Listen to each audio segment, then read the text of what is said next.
One early autumn morning, a gentle breeze drifted through the window.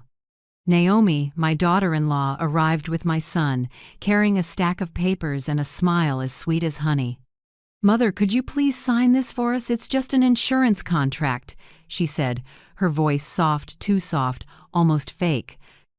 I looked at my son, the boy I had raised with my whole life, sitting in silence, avoiding my gaze, waiting for me to sign away everything. I picked up the pen, smiled, and signed, but deliberately made a wrong stroke. They thought I was old, no longer clear-headed. But I've spent my life teaching others how to see through deceit, and today I chose silence, just to see how far they would go with their act. No one knew that inside my handbag was the final envelope Harold left behind, the one that would turn this signing day into their end. If you're still listening, tell me where you're watching from. Every comment you leave is another mark in this journey. And if this story has touched you, don't forget to hit like so it can reach even further. I'm Beatrice Langston, 69, a widow, living in the suburbs of Seattle, Washington. I spent my whole life as a high school teacher, teaching American literature and ethics. I believe kindness is the most important thing people can pass on to one another, but perhaps I taught that to the wrong people. My husband, Harold, passed away 8 years ago from a stroke. He was a civil engineer, a principled, steady man who loved his family more than anything. After he died, I lived alone in the white wooden house we built together in North Seattle, the place that once echoed with the laughter of my son, Evan. Evan used to be a polite, bright boy who always said, "Mom, you'll be the first person I buy a house for." I believed that until he married Naomi. Naomi is beautiful, modern, and always knows how to make others feel small. She's an influencer, often live streaming her outfits, her meals, and talking about the perfect life of a successful woman. At first, I tried to love and support her like a good mother-in-law. But gradually I realized Naomi didn't love Evan. She loved the Langston name and this family's wealth. 3 weeks ago, I received an unexpected call from Evan. "Mom, we want to see you. There's something important about insurance that we need you to sign right away." I was a bit surprised, but I agreed. After all, they're my children. I didn't know it would be the fateful meeting where my own son and daughter-in-law would begin to deceive me. The family meeting took place in their newly built 2-story house. There was a pool, luxury furnishings, and the air smelled of expensive perfume. Naomi greeted me with a flawless smile. "Oh, Mom, you're here. We just need you to sign a few small papers so insurance can update the inheritance in case something bad happens." Her voice was so sweet it gave me a headache. I sat on the leather chair and looked at the paper in front of me. At the top it said, "Property Transfer and Liability Release Form." Not insurance at all. This was a full asset transfer. I asked gently, "Are you sure this is an insurance form, Naomi?" She smiled, a flicker of unease in her eyes. "Yes, Mom." "You don't need to worry." I already asked a lawyer. I glanced at the bottom right corner. The certifying attorney wasn't Floyd Patterson, who'd worked with my husband for 20 years, but a stranger. Evan said hurriedly, "Mom, please sign quickly. We have to submit it before Monday. It's just a formality." I sat quietly and looked at my son. His eyes were no longer those of the boy who used to bring me flowers on Teacher Appreciation Day. They held only impatience and worry that I would refuse. I said nothing. I picked up the pen, my hand trembling not from age but from holding back anger. I wrote slowly, deliberately altering the first letter of my name. Then I set the pen down and smiled. "All done," I signed. Naomi gathered the paper, glanced at it, and beamed. "Thank you, Mom. We'll send it to the lawyer right away." Evan held my hand and said, "You're wonderful. I promise, you won't have to worry about a thing." I looked at that hand, the same hand that once held mine when he learned to write. Now it was cold, rigid, and unfamiliar. I stayed a little longer, pretending to sip tea, and looked around the house.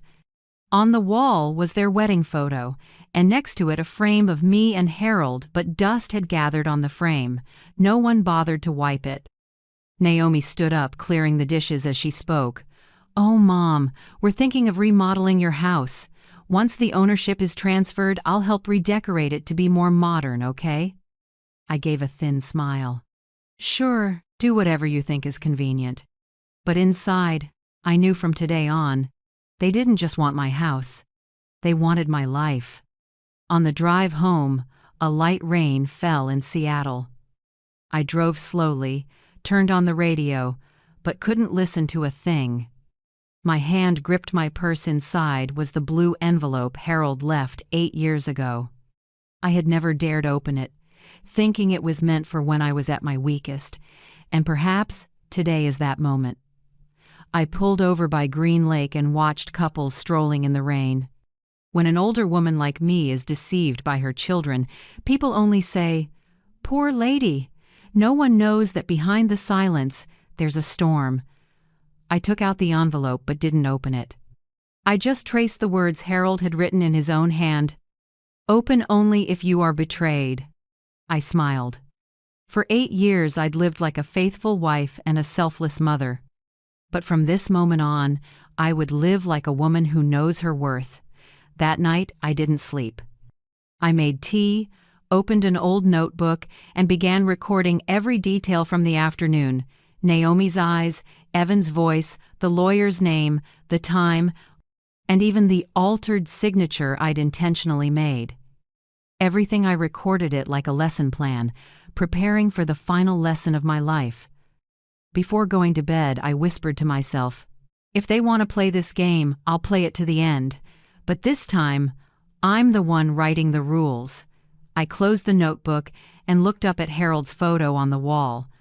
His smile was as gentle as ever, but his eyes seemed to remind me, "You have never been alone." When dawn slipped through the window, I brewed coffee, put on Harold's old knit cardigan, and looked out at the yard.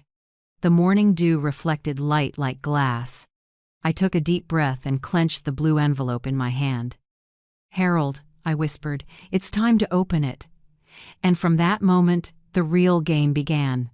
My hand trembled as I held that pale blue envelope. It had sat in the wooden drawer for 8 years, along with Harold's handkerchief and the letters he sent while working in Oregon. The seal had yellowed. Harold's handwriting was still clear, slanted, just like his script: "Open only if you are betrayed." I never thought the day would come when I'd have to open it. But when my son and daughter-in-law pushed me to the brink of loss, I understood Harold had foreseen this long ago. I slit the envelope open. Inside were 2 items: a neatly folded sheet of paper and a small silver USB drive. The paper was a handwritten will, notarized by Floyd Patterson. The first line tightened my chest. "I, Harold Langston, being of sound mind, make this will to ensure that all assets, including real estate, company shares, and retirement funds, belong to my wife Beatrice Langston for the remainder of her life. No one, including my son, is permitted to transfer or interfere in any form while she is alive." At the end, Harold added, "If you're reading this, it means you've endured the pain I feared most. But don't be afraid, Beatrice. Truth always stands with the righteous." I pressed the paper to my chest. It felt like he was holding me again. The USB had a small tape label: "When you need the truth, it will speak." I plugged it into my laptop. A single folder appeared: Langston, Evidence, 3 files, dated 0604, 2017, 0911, 2018, 12/06, 2020. The first file, office camera video. Harold sat across from Floyd. Harold: "Floyd, if I'm gone, I want everything to go directly to B." Floyd: "You worried about Evan?" Harold: "I love my son, but Naomi is too ambitious. I'm afraid if we don't prepare, B will be the one who pays." The second file, an audio recording. Harold recounting how Naomi once suggested helping manage assets, while Floyd advised not to let her know all the account numbers. The last file. Harold looked straight into the camera, voice steady. B. If you're watching this, it means I'm no longer here. This USB contains evidence of your legal ownership. If anyone tries to take it away, go see Floyd. Don't react too quickly. Let them show their true faces.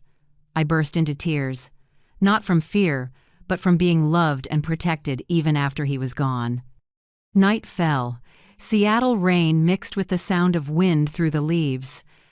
I opened my notebook and wrote clean lines like prepping a lesson. Time, file names, instructions, next actions. Then I put the will in the safe, and the USB I hid in the picture frame with a secret compartment Harold once carved it to store important drawings. I found my old contacts and called Floyd Patterson. His voice was warm, gravelly, and genuine. B? How long has it been? Harold must be smiling somewhere. I swallowed. Floyd, I need to see you. About Harold's will.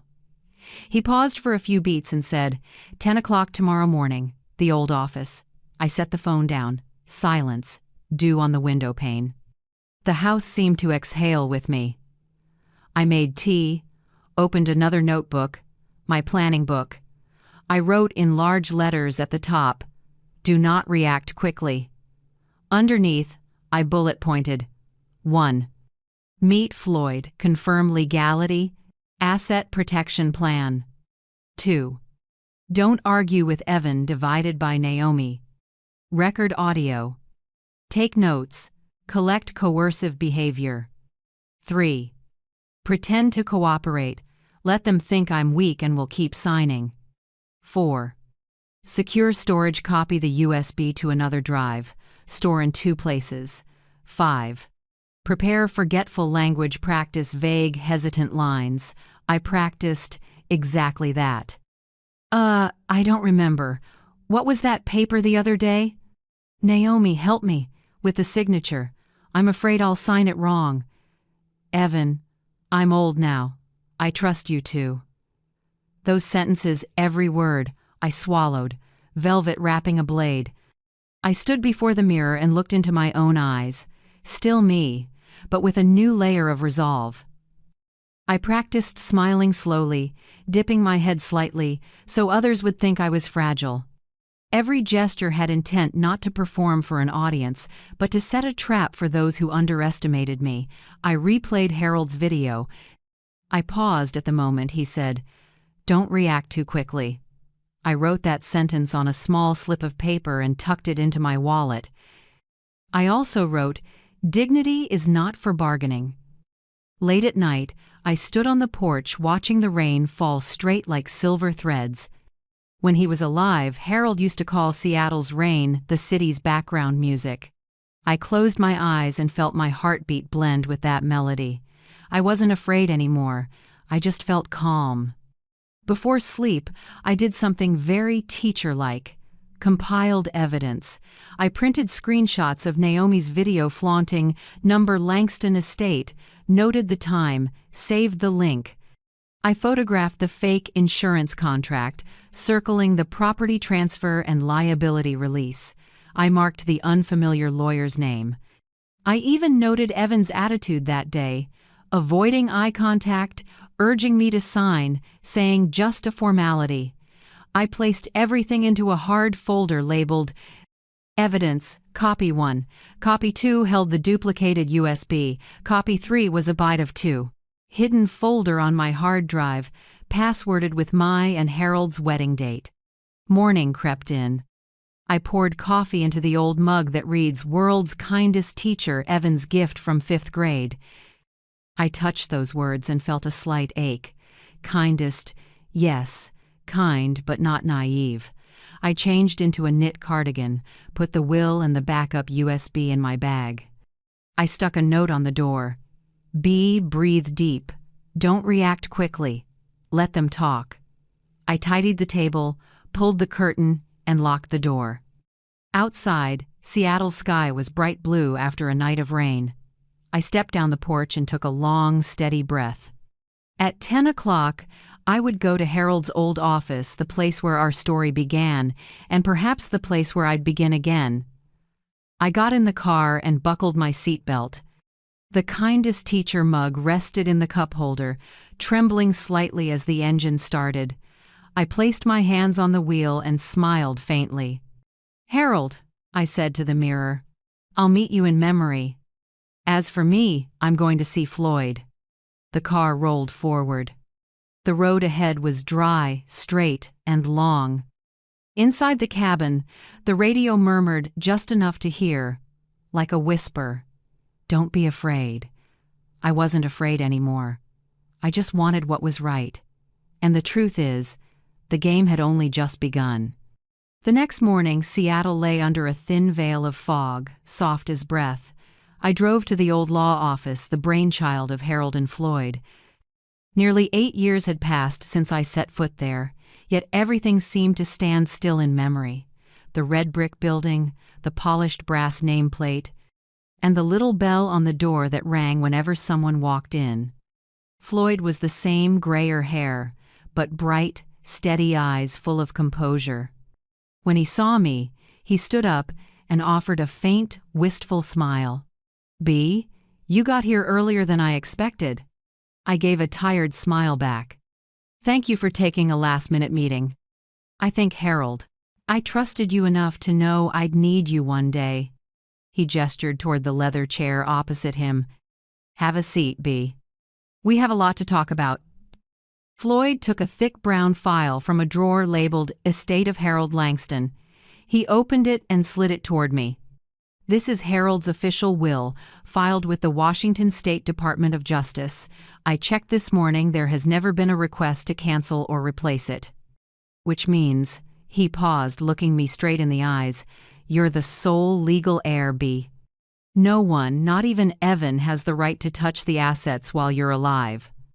I sat still, feeling my heartbeat slow and heavy. A strange mix of comfort and pain spread through my chest. Harold had prepared everything so carefully, and yet I had let my kindness be exploited. Floyd turned to the second page, his voice lower now. "And this is something Harold never told you." He pulled out 2 sets of documents stamped with international bank seals and slid them toward me. "Harold opened 2 contingency accounts overseas, one in Canada, one in Switzerland. Both are under your name, and you're the sole legal beneficiary.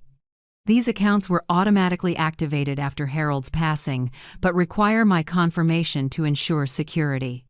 I froze. I had lived frugally, surviving on pension and Harold's company shares. I never imagined he had planned this far ahead. "Oh God, Harold," I whispered. "Even after death, you were still looking out for me." Floyd smiled softly and nodded. "That's how he always was. He believed you'd need protection once your son and daughter-in-law grew up." After a moment of silence, I told him everything: the so-called family meeting, the forged document, Evan's avoiding eyes, and Naomi's honeyed voice dripping with lies. I described every tiny detail, from the intentionally misshapen signature to the way she said, "Mom, it's just an insurance form." Floyd listened intently, occasionally jotting notes in his small notebook. When I finished, he looked up, his gaze sharp. "They broke the law, B.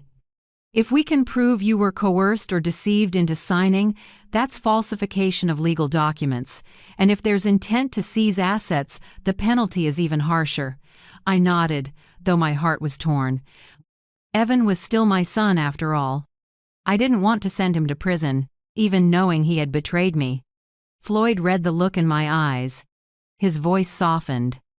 "B, I know you're still a mother, and that's what makes you noble, but Harold wouldn't want you to live humiliated. There's a way to expose them without direct confrontation." "I'm listening," I said quietly. Floyd closed his notebook and spoke clearly, each word deliberate. "Pretend to cooperate, pretend to trust them, pretend to be weak. The more they think you're unsuspecting, the more careless they'll become. Meanwhile, I'll collect evidence, video footage, recordings, and financial records. Once everything's solid, we'll take it to court." I was silent for a few seconds, then gave a faint smile. Feign weakness to defeat the strong. Harold used to tell me that.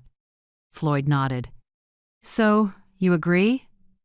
My answer was steady. I do. If they think I'm just a senile old woman, I'll let them believe it until they dig their own graves. The meeting lasted over 2 hours.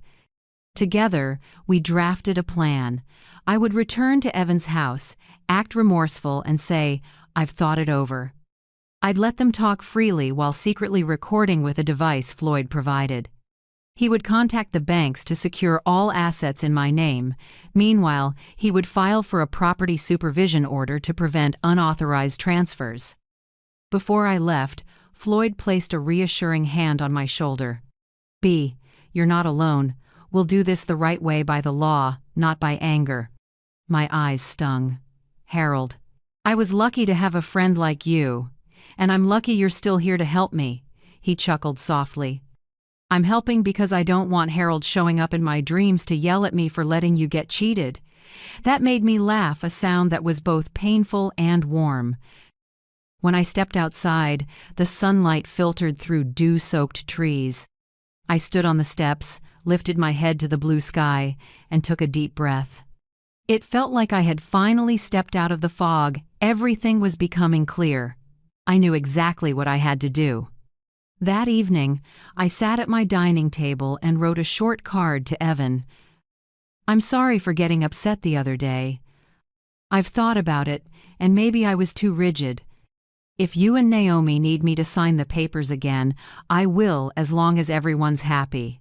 I sealed the card in an envelope and mailed it, a small move but the opening act of my counterattack. 3 days later, Evan called. His voice was unusually cheerful. "Mom, Naomi was so touched by your change of heart.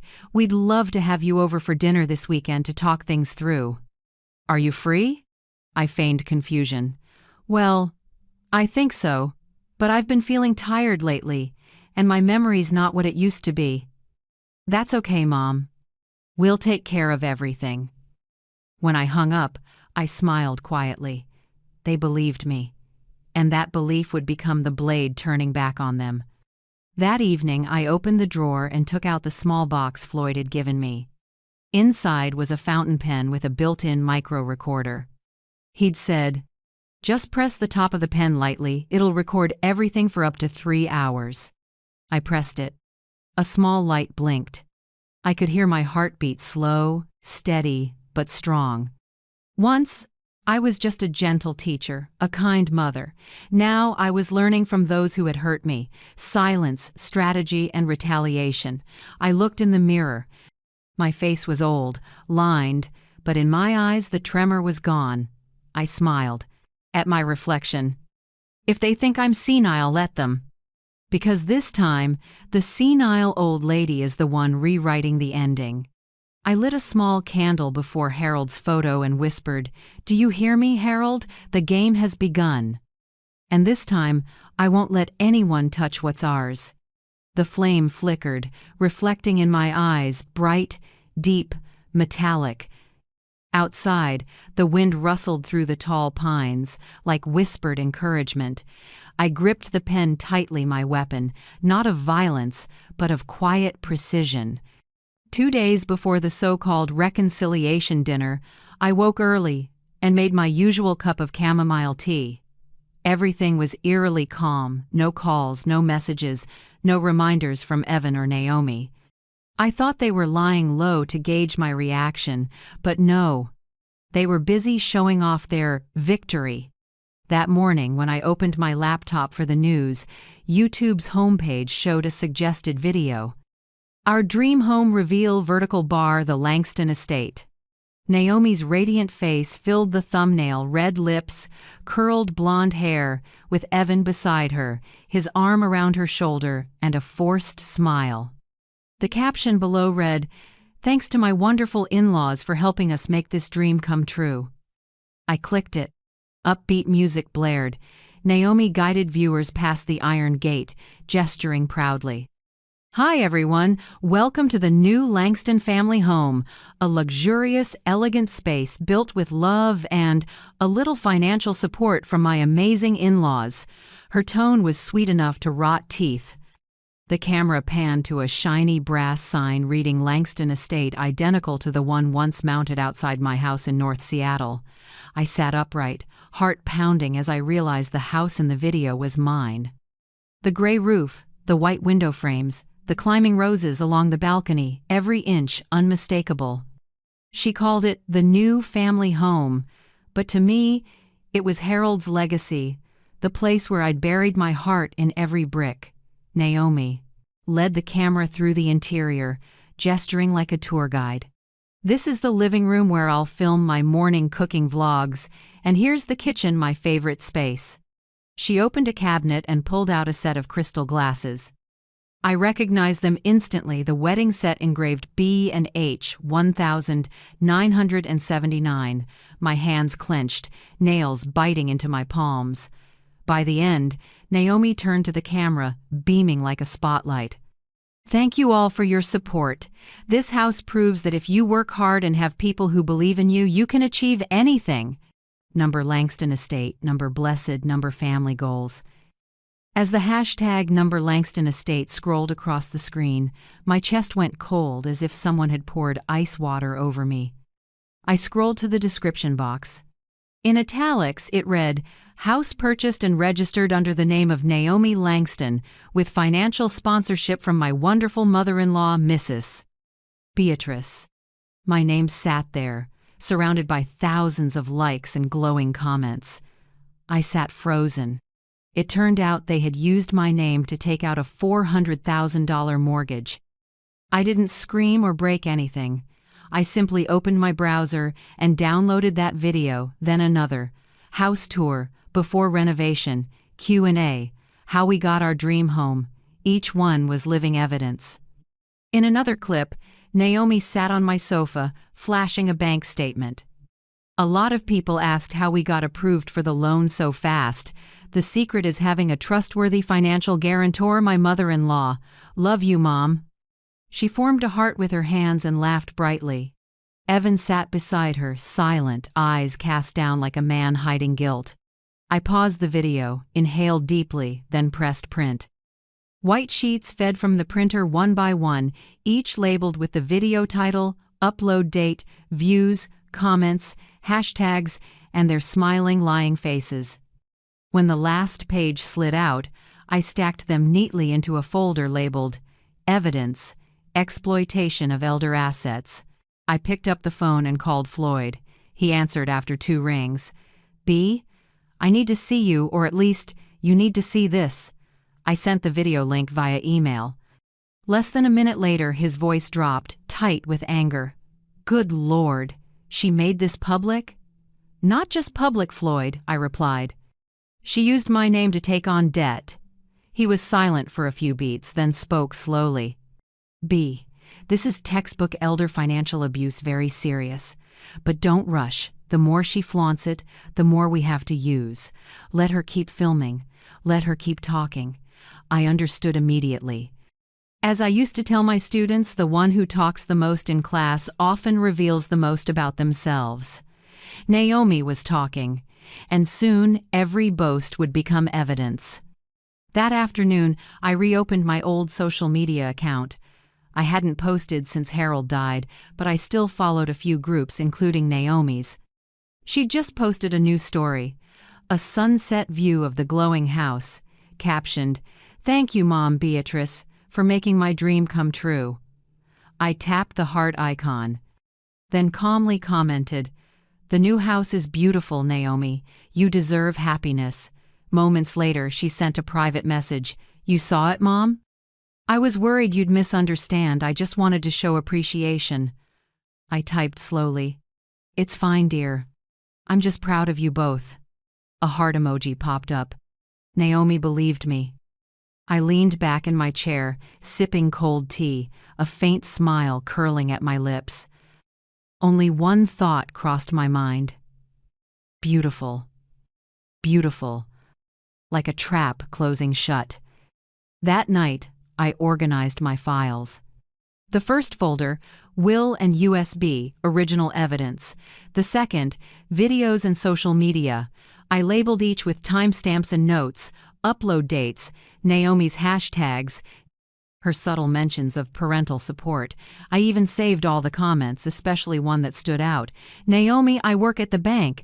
I remember your loan file. You got approved. Be so fast because your mother-in-law's name was on it." An offhand comment, but more powerful than any confession. I printed the page and added it to the file. As I was about to close my laptop, my phone buzzed. A message from Evan.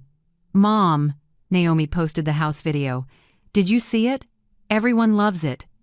Thanks again for helping us." I looked at the text, my hand trembling slightly, then replied, "It's nothing, son. I just want you both to be happy." I knew if I said anything different, he'd be suspicious. But right now, everything was unfolding perfectly. I set the phone down and opened the old wooden cabinet where Harold used to keep his blueprints. I brushed a thin layer of dust off the surface. "Harold," I whispered, "they're showing off their prize, but they don't know it's evidence." Moonlight spilled across the table, silver and sharp. I wrote in my journal, the lines even and steady. "Naomi posted house video, used my name to borrow $400,000. #number Langston Estate. Downloaded and printed everything." Sent to Floyd. He said, "Don't rush, let her keep filming." I agree. I closed the notebook and set the recording pen beside it. Tomorrow I'd visit them with a smile, compliments, and the air of a proud but forgetful mother. In the silence I felt a strange calm. I used to teach my students that those who know when to stay silent often hold the real power. Now I understood that truth more than ever. I closed my eyes, listening to the rustling wind outside. In it I could almost hear Harold's voice. Let them build their stage. When the curtain falls, all you have to do is stand up." I smiled, because I knew the play was reaching its climax. And this time, I was the one writing the script. The next morning, Naomi called me with a voice sweeter than usual, the kind that sounded warm but made your skin crawl. "Mom, I'll pick you up today so we can go to the bank together. It's just to update your pension records. It won't take long." I knew instantly it wasn't about updating records. Someone who had taught thousands of students how to read between the lines doesn't believe in explanations that sound too smooth. I set my teacup down and looked out the window. Seattle's sunlight was deceptively bright, golden, yet the wind was still cold. I could hear my heartbeat, slow and steady. Part of me wanted to explode, to scream, "I'm not as stupid as you think." But the calmer part of me whispered, "Don't ruin the show while the audience is still entertained." I smiled and replied softly, "All right, dear, come pick me up. I'll be ready." Naomi's white SUV stopped at my gate right at 10 a.m. She wore a light beige suit, hair in a high bun, makeup carefully done. Evan sat in the driver's seat, silent, only nodding when I got in. I caught a faint whiff of expensive perfume, the smell of smugness. "Mom," Naomi said as the car turned onto the main road, "we just want to help you manage your retirement account more easily. You've been forgetting a lot lately, and we're afraid you'll get scammed." I gave a small smile, my voice trembling as if to prove my old age. I do forget things." "Good thing I have you two." Naomi glanced at me, eyes equal parts pity and triumph. She bought it. The bank was in a glass high-rise downtown. I'd been there years ago with Harold when he opened a savings account for the company. This time everything looked brighter, but my heart was heavier than ever. A young teller smiled as soon as Naomi walked in. "Mrs. Langston." "Back again today?" Naomi answered warmly. "Yes, I'm bringing my mother-in-law to update her pension records." I noticed the teller's quick look in my direction, a mix of sympathy and curiosity. Like a sweet little grandma being cared for by her daughter-in-law. Naomi pulled out a chair for me and carefully set a file. About half an inch thick on the desk, pale blue cover, a label on the corner, retirement account update form. "Sign here, Mom," she said, pointing at the bottom right of the first page. "It's just administrative. This lets the bank link your pension to our joint account, so it's easier to track." I put on my glasses and pretended to fumble through the pages. While Naomi smiled, I silently scanned the tiny 9-point print. And then I saw it. On page 3, the header read, "Authorization of full financial transfer and property sale, Beatrice Langston to Naomi Langston." Below it, in even smaller print, "The asset owner authorizes full rights to withdraw, transfer, sell, or mortgage personal assets to the authorized party." I took a slow breath, keeping my voice steady. "Sweetie, there's a lot of text here. I'm afraid I'll sign something wrong." Naomi smiled, soothing. "It's fine, Mom, just legal phrasing." "Go ahead and sign, I'll handle the rest." The words "go ahead and sign" still haunt me because it wasn't just a lie. It was a knife hidden behind a smile. Have you ever witnessed or lived through a betrayal wrapped that neatly? Share your story or thoughts in the comments. Maybe your words will help someone out there recognize something important. My hand trembled as I picked up the pen. The fountain pen with Floyd's recorder fit snugly in my palm, a tiny green light blinking. I let out a weak smile and signed with a downward wobble, turning the B into a D, and I intentionally misspelled our last name, Langstone, instead of Langston. I stopped halfway and sighed. "Oh, my hand is shaking. Must be the weather." Naomi quickly took my hand, voice dripping with faux concern. "It's okay, Mom. Older hands shake." "Totally normal." She pushed the paper closer. "The signature still counts, don't worry." Evan stared at the page. Doubt flashed in his eyes. "Wait, Naomi, the signature, it doesn't look right." Naomi turned, smiling like a blade. "Evan, don't be paranoid. Mom's older, shaky hands look different. Nobody signs exactly the same as before." Evan went quiet, but I saw the confusion in his eyes. I just smiled gently. "Yes, Mom's old. Good thing I have you two, otherwise I'd be lost in all this paperwork." When we finished, Naomi gathered the files, thanked the teller, and led me out like the perfect daughter-in-law. "All done, Mom. Now you just relax." I smiled the kind of smile only I knew was the smile of someone who'd just captured the first confession. In my coat pocket, the tiny pen kept blinking, recording every word, every fake laugh, every older hand's shake. On the ride home, Naomi put on soft music. Evan drove, face closed off, saying nothing. I watched the buildings slide by. Everything seemed normal, but in my head, pieces were clicking into place, steps, evidence, and a future courtroom where I'd stand tall, no longer the senile old woman. Back home, Naomi kissed my cheek and reminded me, "Rest up, Mom. I'll come back this afternoon to make dinner." I nodded. "Thank you, Naomi. You're very thoughtful." The door closed. The engine faded away. The house fell silent. I took the pen from my pocket and held the button for 3 seconds. The light went dark. I sat at the dining table, opened the pen, and plugged it into my laptop. The audio played, each word clear. "Go ahead and sign. It's just administrative." "It's fine," older hands shake. "Don't be paranoid. The signature is valid." I listened 3 times, then saved the file in a folder called Bank Recordings. I named it Proof 1, Financial Coercion, MP3. Then I opened my notebook and wrote, carefully, date, Tuesday, April 19th. Location, First Federal Bank, 3rd floor, desk 14.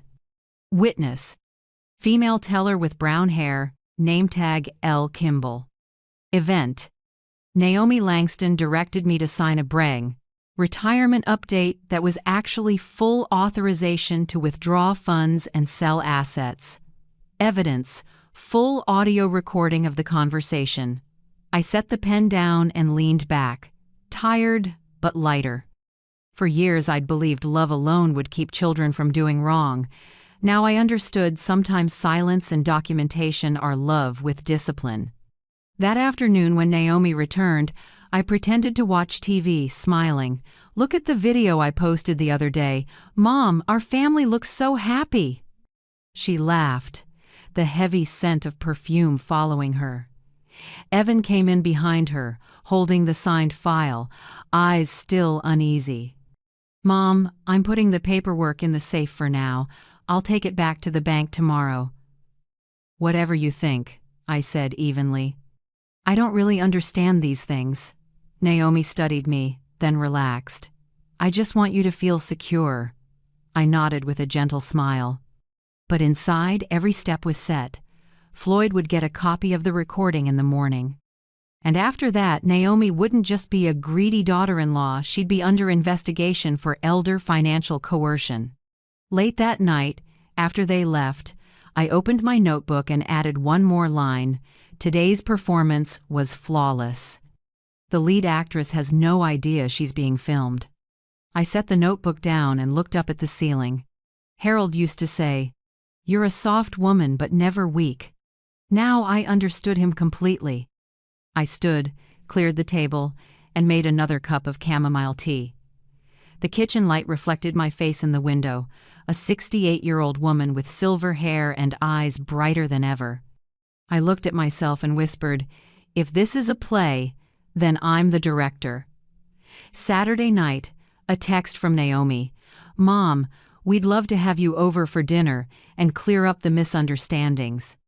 I'm making your favorite pan-seared salmon and red wine," a heart and a smiley face underneath. I looked at the message and smirked. Behind every sweet invitation from Naomi was a trap already set. But tonight, I wouldn't sidestep it. I put on the blue dress Harold chose for our 30th anniversary. The collar still had the tiny stitch he sewed after I tore it once. I wore my old pearls, tied my hair back, and looked in the mirror. Not to look pretty, but to be calm. I was ready for the next round.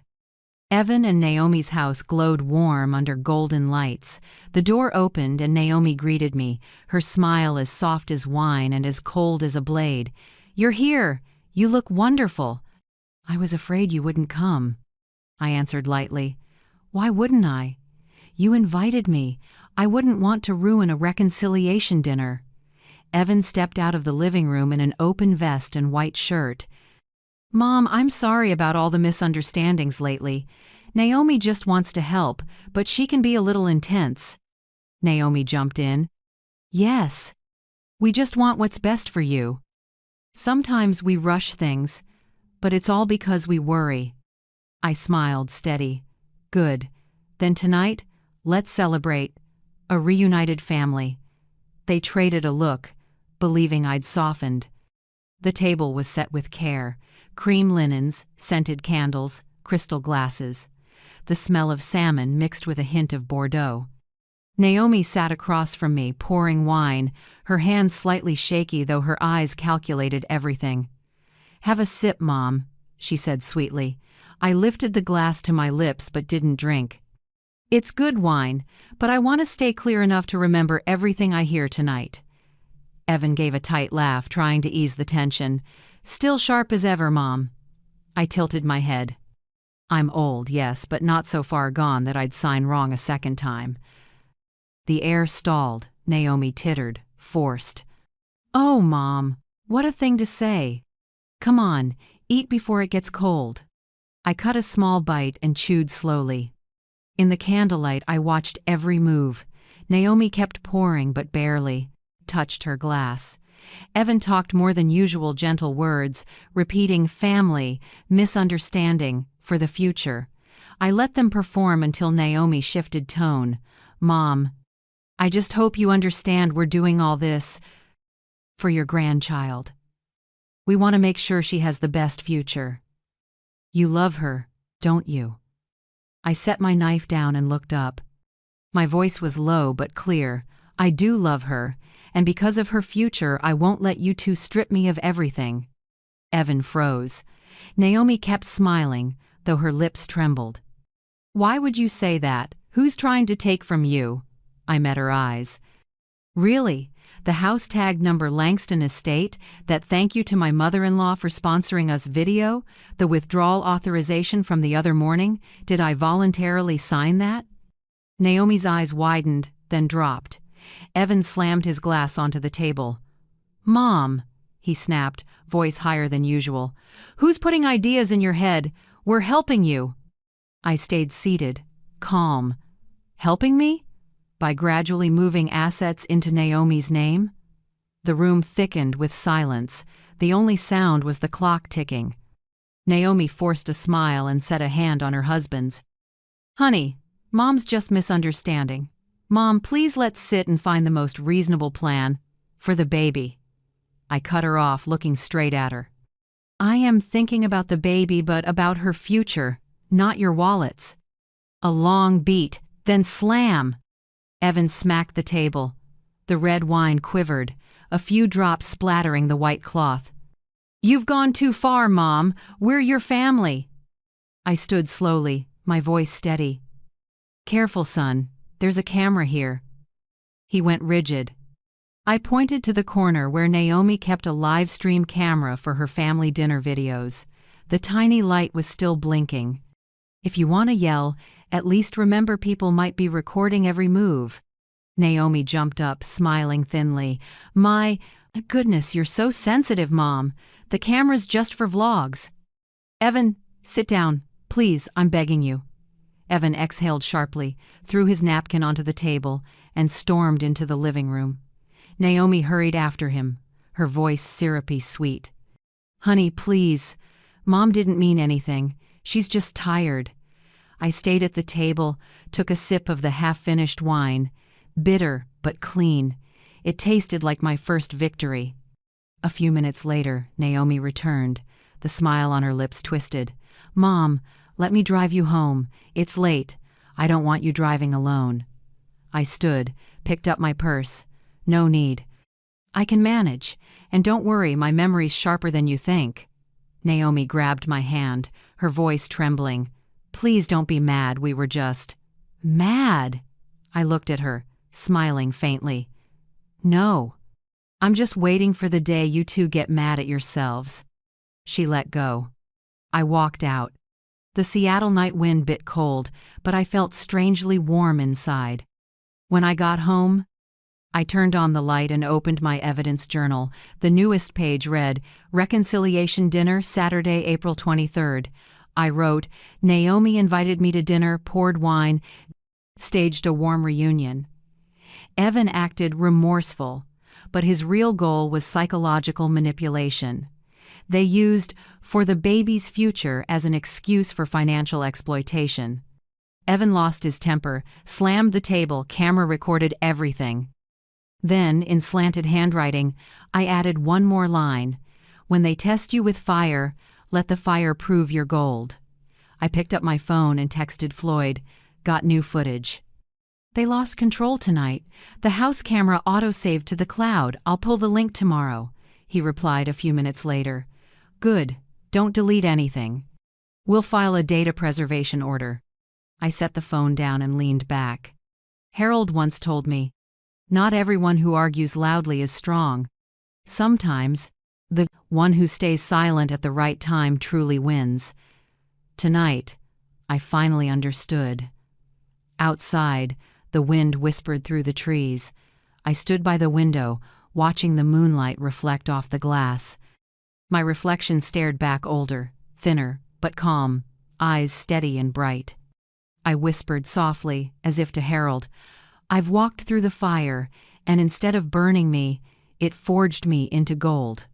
I turned off the light and closed the window. In the dark, I heard my own heartbeat, not from fear, but from certainty. The Langston family's power game had only just begun. After that dramatic reconciliation dinner, I realized I needed air, real air. A world without lies, without smiles sharp enough to cut. I needed space from that house full of memories, at least a few hours a day, to think clearly again. On Monday morning, I drove to Green Hill Community Center, the same place where I used to teach children how to paint when Harold was alive. The old banner still hung at the gate: "Learn for life, live in freedom." I parked, walked inside. The air smelled of cheap coffee, paint thinner, and laughter. I signed up for the senior art class because I needed a quiet place that still had color. The classroom was small, walls painted pale yellow, sunlight spilling through the windows onto half-finished canvases. I picked a seat near the window, opened my palette, mixed blue with a touch of white. My hands still trembled, but each brushstroke steadied my pulse. By the third session, I met Lydia, a tall woman around 70, silver hair, eyes blazing with life. She sat beside me, painting massive sunflowers that twisted toward the light in defiance. We started talking after I accidentally knocked over my rinse cup. Lydia chuckled. "Oh, don't worry. I once spilled an entire jar of paint on someone's shoes." Her voice was low, raspy, like someone who'd weathered storms. During the break, I mentioned half by accident that my son wanted to manage my finances for me. Lydia gave a short, bitter laugh, eyes flickering with old pain. "Oh, that sounds familiar. I heard the same thing right before I lost my house." I fell silent. She continued, slow and steady, not a tear shed. "My son said he just wanted to make things easier for me. I signed one paper, just one, like you did. A month later, I got a notice giving me 3 weeks to vacate. He'd sold the house and moved his family out of state." My throat tightened. "What did you do?" Lydia lifted her head, her smile thin but sharp. "I cried for 3 months. Then I stopped. I realized if I wanted to survive, I had to be smarter than them, smarter with my mind and with the law." Her words hit me like a hammer, quiet but echoing long after. Smarter than them. Not through revenge, but through knowledge. The next day, I arrived earlier than usual. As I walked down the hallway, I noticed a poster on the bulletin board: "Free workshop, senior property rights. Know the law to protect yourself." Speaker: Professor Harold B. Keller, Seattle Law School. I stared for a long moment, then I signed my name. The session was held in a small conference room with about 20 people, mostly women over 60. The instructor, Professor Keller, spoke slowly, clearly. He began with a line I'll never forget. "When someone says they're helping you sign faster, remember no one has the legal right to pressure you into signing anything." I opened my notebook, writing down every word. He went on, "Power of attorney forms are only valid if the signer is fully aware and acts voluntarily. If there's evidence of coercion, fraud, or manipulation, that document is void immediately." My pen paused. The words glowed on the page like light in the dark: void if coercion is proven. He continued, "If you suspect exploitation, you can petition the court to temporarily freeze assets while the case is investigated. And remember, any conversation, message, or recording related to the issue counts as admissible evidence." I looked up. For a second, I could almost see Harold, nodding somewhere near. He'd always believed in the law, in justice, and now the law itself was my ally. Lydia nudged my elbow. "See? They can't take what's yours if you know your rights. You're doing the right thing." I smiled softly. "I don't want to win through anger. I want to win through truth." After class, I stopped by Floyd's office and handed him a copy of my notes. He read them, nodding. "Excellent, B. Everything you learned today is another brick in your wall of defense. We'll use the law itself to fight back." I went home feeling lighter, yet sharper. The living room was quiet except for the ticking clock. I opened my laptop, set up the small microphone, and began recording an audio journal just as Floyd had advised. My voice filled the still air, steady and deliberate. April 27th. I, Beatrice Langston, record this for the record. Today I learned that any coerced signature is legally void. I believe my daughter-in-law, Naomi Langston, and my son Evan Langston have taken advantage of my trust. I am collecting evidence." I paused, then spoke slower. I don't want revenge. I want them to understand that justice can't be bought. And one day, when they stand in court, I won't scream or cry. I'll simply press play. I saved the file and titled it Voice Note 1. The Beginning. When I replayed it, my voice sounded deeper, stronger. For the first time in months, I heard myself and didn't tremble. That night, I pulled out a small notebook labeled Strategy, the one Harold used for his business plans. I added a new page. Protection Plan. Beatrice Langston 1. Record daily voice journals. 2. Document every time Naomi or Evan contacts me about money. 3. Enroll in fraud prevention for seniors. 4. Gather proof of Naomi's mortgage under my round name. 5. Draft a letter to the court for worst-case scenarios. I closed the notebook, feeling like I'd just put on armor made of knowledge. Over the weekend, during art class, Lydia leaned toward me and whispered, "You're painting better now. The yellow looks stronger today." I smiled.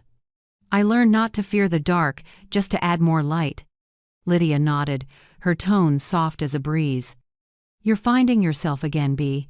And when a woman knows her rights, no one can ever lead her blindfolded again."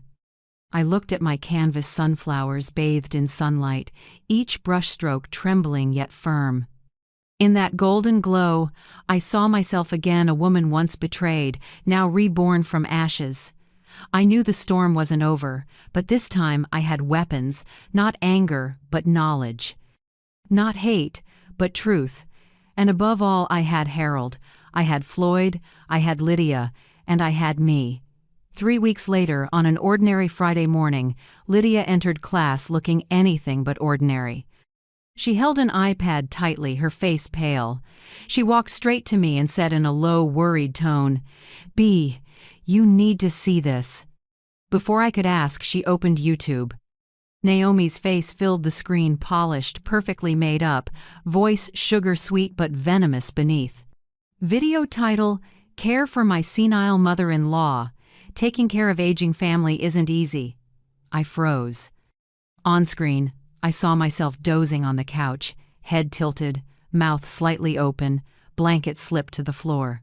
Behind me, Naomi whispered to the camera, "She used to be a teacher. Now she forgets to turn off the stove. But I still care for her like my own mother, because my husband, he loves her so much."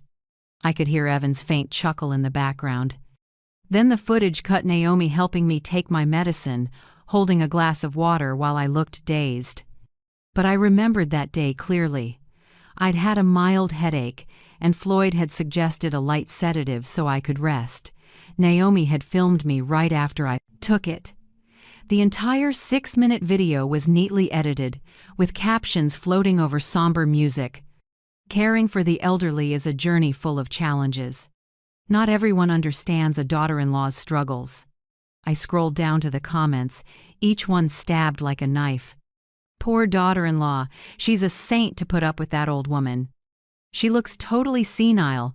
Probably abusive, too. Crazy grandma vibes." I couldn't believe my eyes. All my life I'd been a teacher, respected, kind, never spoken to harshly, and now, online, I was the crazy old woman. Lydia put a hand on my shoulder, voice shaking with anger. "They're building their image by humiliating you." I looked at the screen, my face distorted by bad lighting, eyes half closed, made to look unhinged. I forced a smile. "It's all right, Lydia. I'm used to it." But that night, I sat alone in the living room, watching the video again. The bluish glow of the screen washed over my face, old, yes, but not stupid. Every word Naomi spoke cut deeper. I had thought I was strong enough not to be hurt by betrayal. But seeing tens of thousands of strangers laugh at me, I cried. My sobs blended with the ticking clock in the dark room. Harold once said, "Dignity is the only thing no one can take unless you stay silent and let them." I wiped my tears, took a deep breath, and opened my laptop. I replayed the video, paused on each frame, screenshot every line, every comment. I printed them one by one, slid each into plastic sleeves, and organized them neatly in a thick binder. On the first page, I wrote the heading, Evidence Number 2, Defamation and Elder Abuse.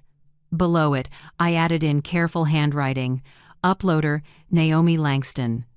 Timestamp, 8:42 a.m., May 18th.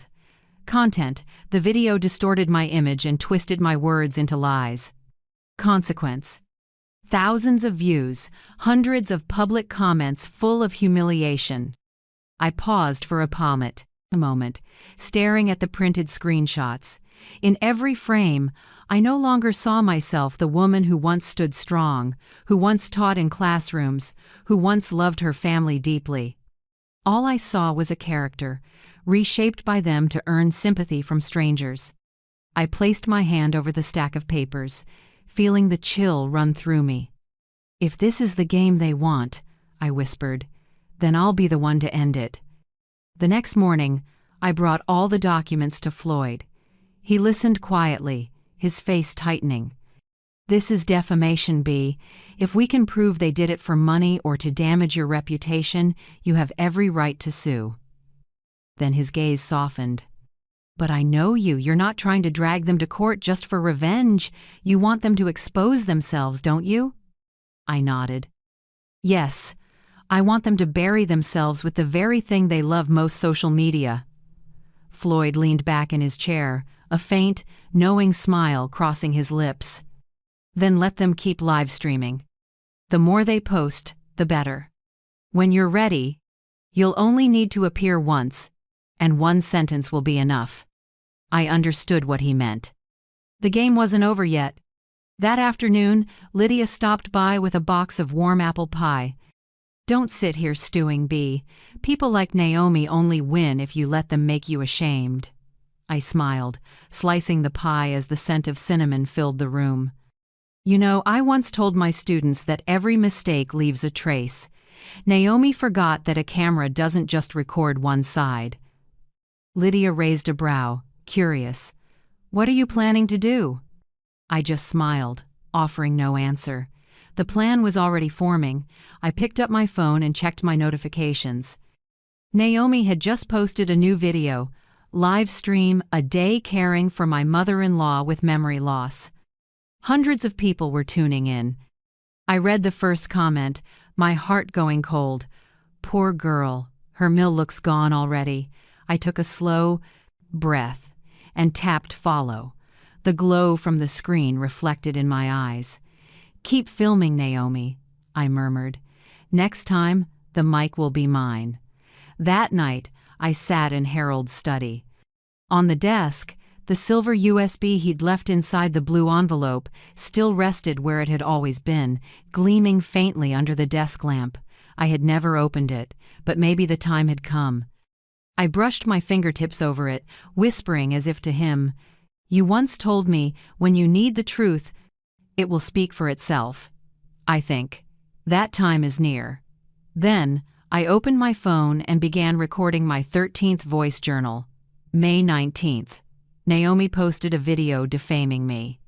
They're calling me crazy grandma. I'm not angry, just sad, for the son who chose silence. But next time they go live, I'll be the one holding the mic. I stopped the recording and played it back. My voice no longer shook. No sobs, no fear, only the calm of a woman who's lost everything, yet rises to reclaim her dignity. I closed my notebook and turned off the lamp, leaving only the faint light from my phone screen.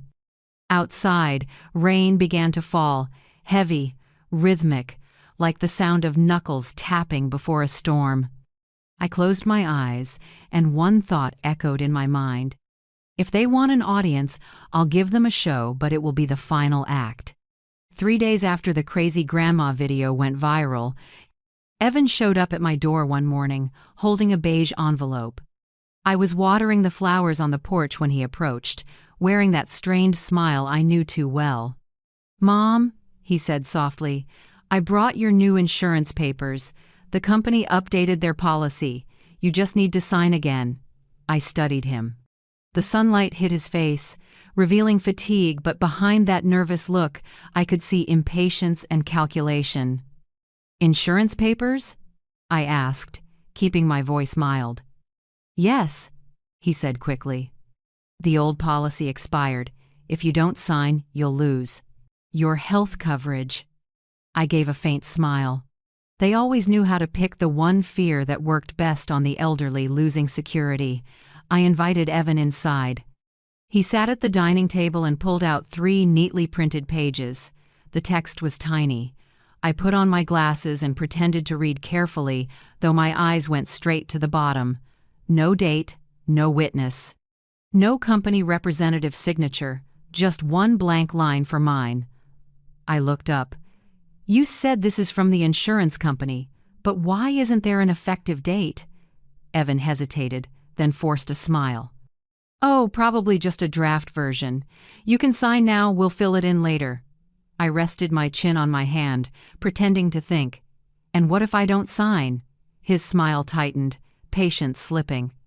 "Mom, you know how complicated insurance systems are. If you don't sign, you could lose medical access this month." "I'm just trying to help you." I met his eyes. "Help me or help your wife's bank account?"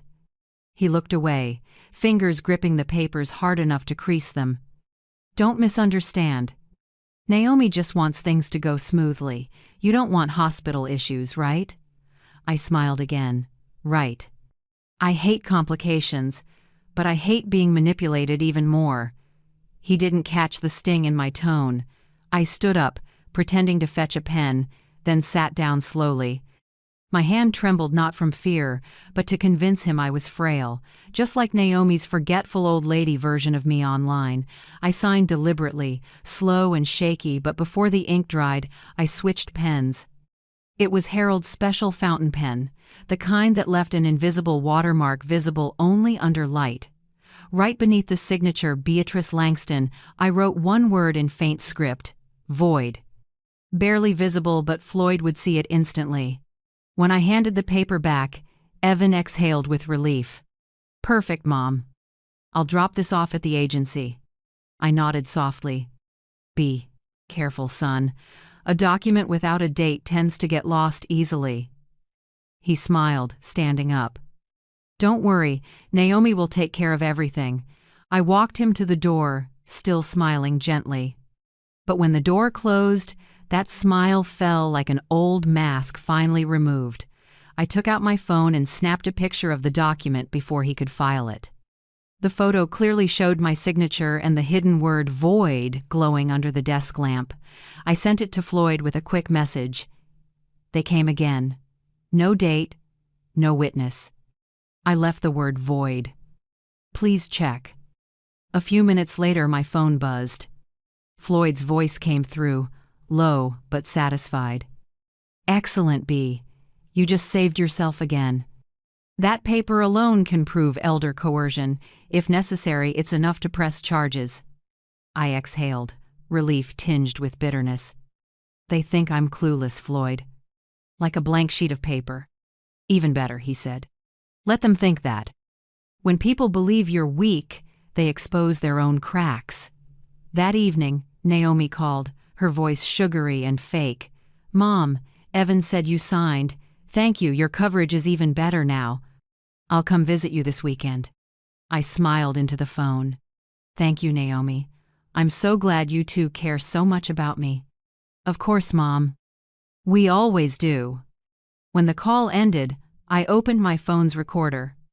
Ever since that workshop, I'd set my phone to automatically record every incoming call. I replayed Naomi's voicelight, hurried, hiding something beneath.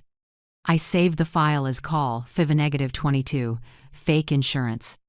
Then I opened my personal voice journal and began speaking, steady and calm.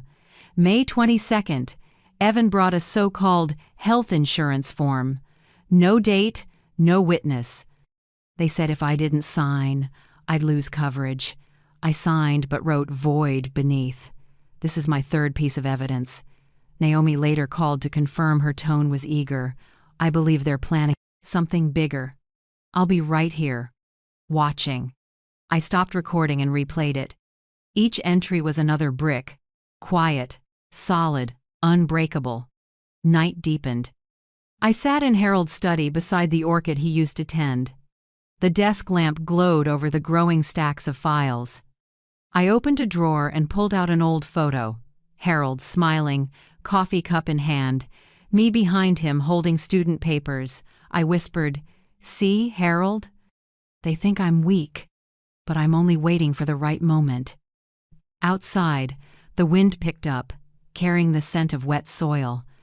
I closed the window and added one last note to my journal. Evan looked nervous when I asked about the effective date. "Naomi seems fully convinced I suspect nothing." Floyd confirmed, "Grounds for a case if they use this document." I paused, staring at the faint void glowing under the light. One word, but it carried the weight of awareness and self-respect. I closed the notebook and turned off the lamp. In the darkness, I could hear my own breathing, slow, deep, steady. I was no longer the woman crying in that room months ago. I was someone rewriting the rules, one law at a time, reclaiming justice for myself. I smiled faintly and murmured, "They began this with a blank, dateless page. But I'll end it with a stamped verdict." That night, I barely slept.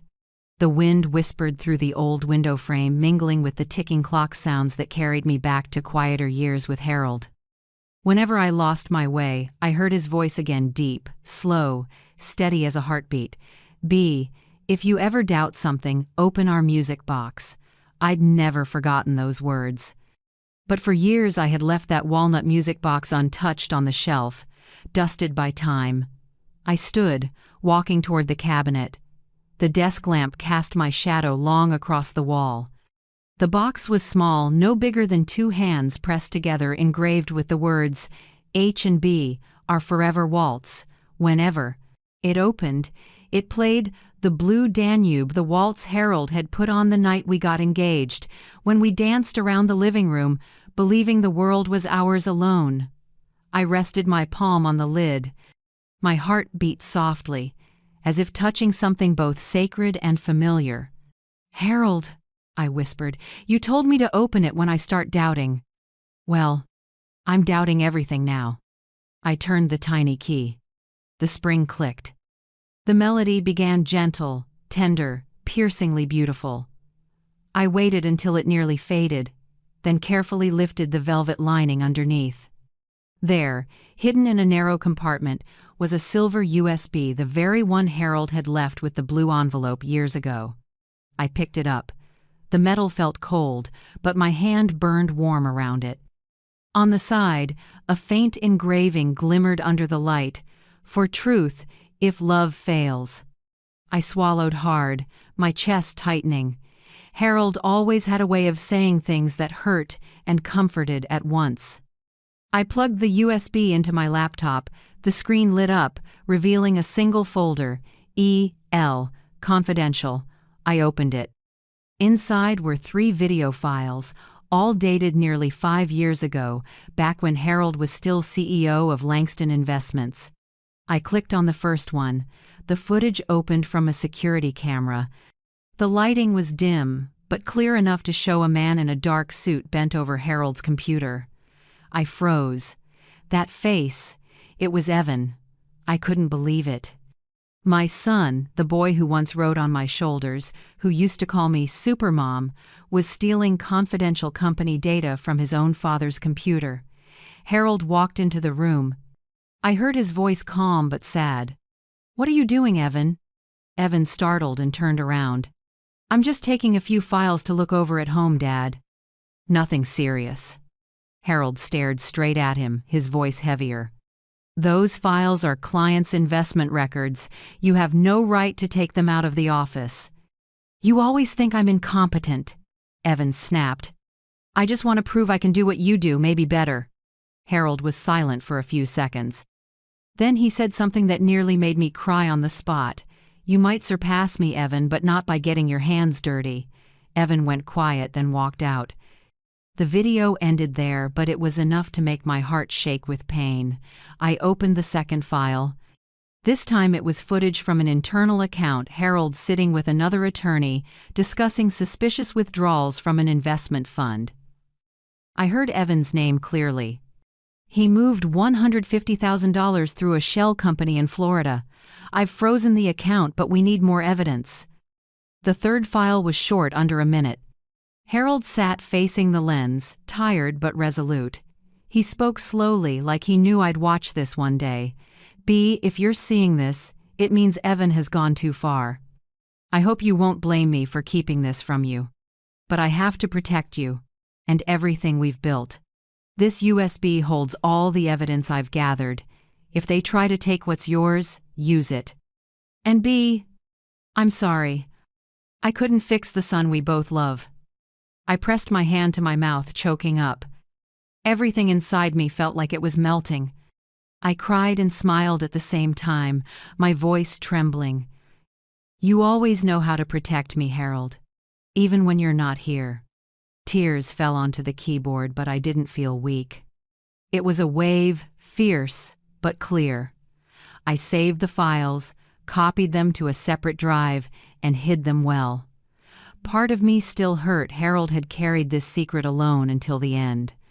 But the rest of me felt stronger than ever. I picked up my phone, opened the voice recorder, and spoke slowly. May 25th. I opened Harold's music box. Inside was the USB. Contents: proof Evan once stole company data and laundered money. Harold saw all of this coming. I won't use it to humiliate my son, but I will use it to stop him from committing more crimes. I paused, then added, if justice had a shape, today it fits in the palm of my hand. That evening, I made tea and sat by the window. Outside, wind moved through the trees, and the smell of night rain drifted in. I set the music box back on the shelf and opened the lid. The Blue Danube played again, gentle and proud. I spoke softly, as if sending it to Harold somewhere far away. Do you see, Harold? I'm doing exactly what you hoped. I'm not getting revenge. I'm helping Evan understand that guilt never disappears. It only waits for the right time to come back. I closed my eyes and let the music carry me into thought. Tomorrow, I would see Floyd. Not to hand over the USB, but to draw one last line for Evan. Either he stops, or I'll make sure the whole world knows who he is. And for the first time in years, I felt Harold beside me, in every small note that rang through the quiet room. No more fear, only a woman who knows what she has to do. 2 days after opening the USB, Naomi called out of the blue.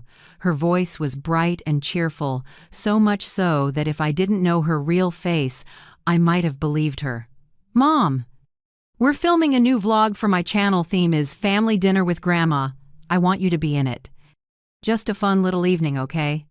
I paused, watering the orchids, watching droplets sparkle on the tile in the sunlight. Family dinner? I repeated, stressing it just a bit.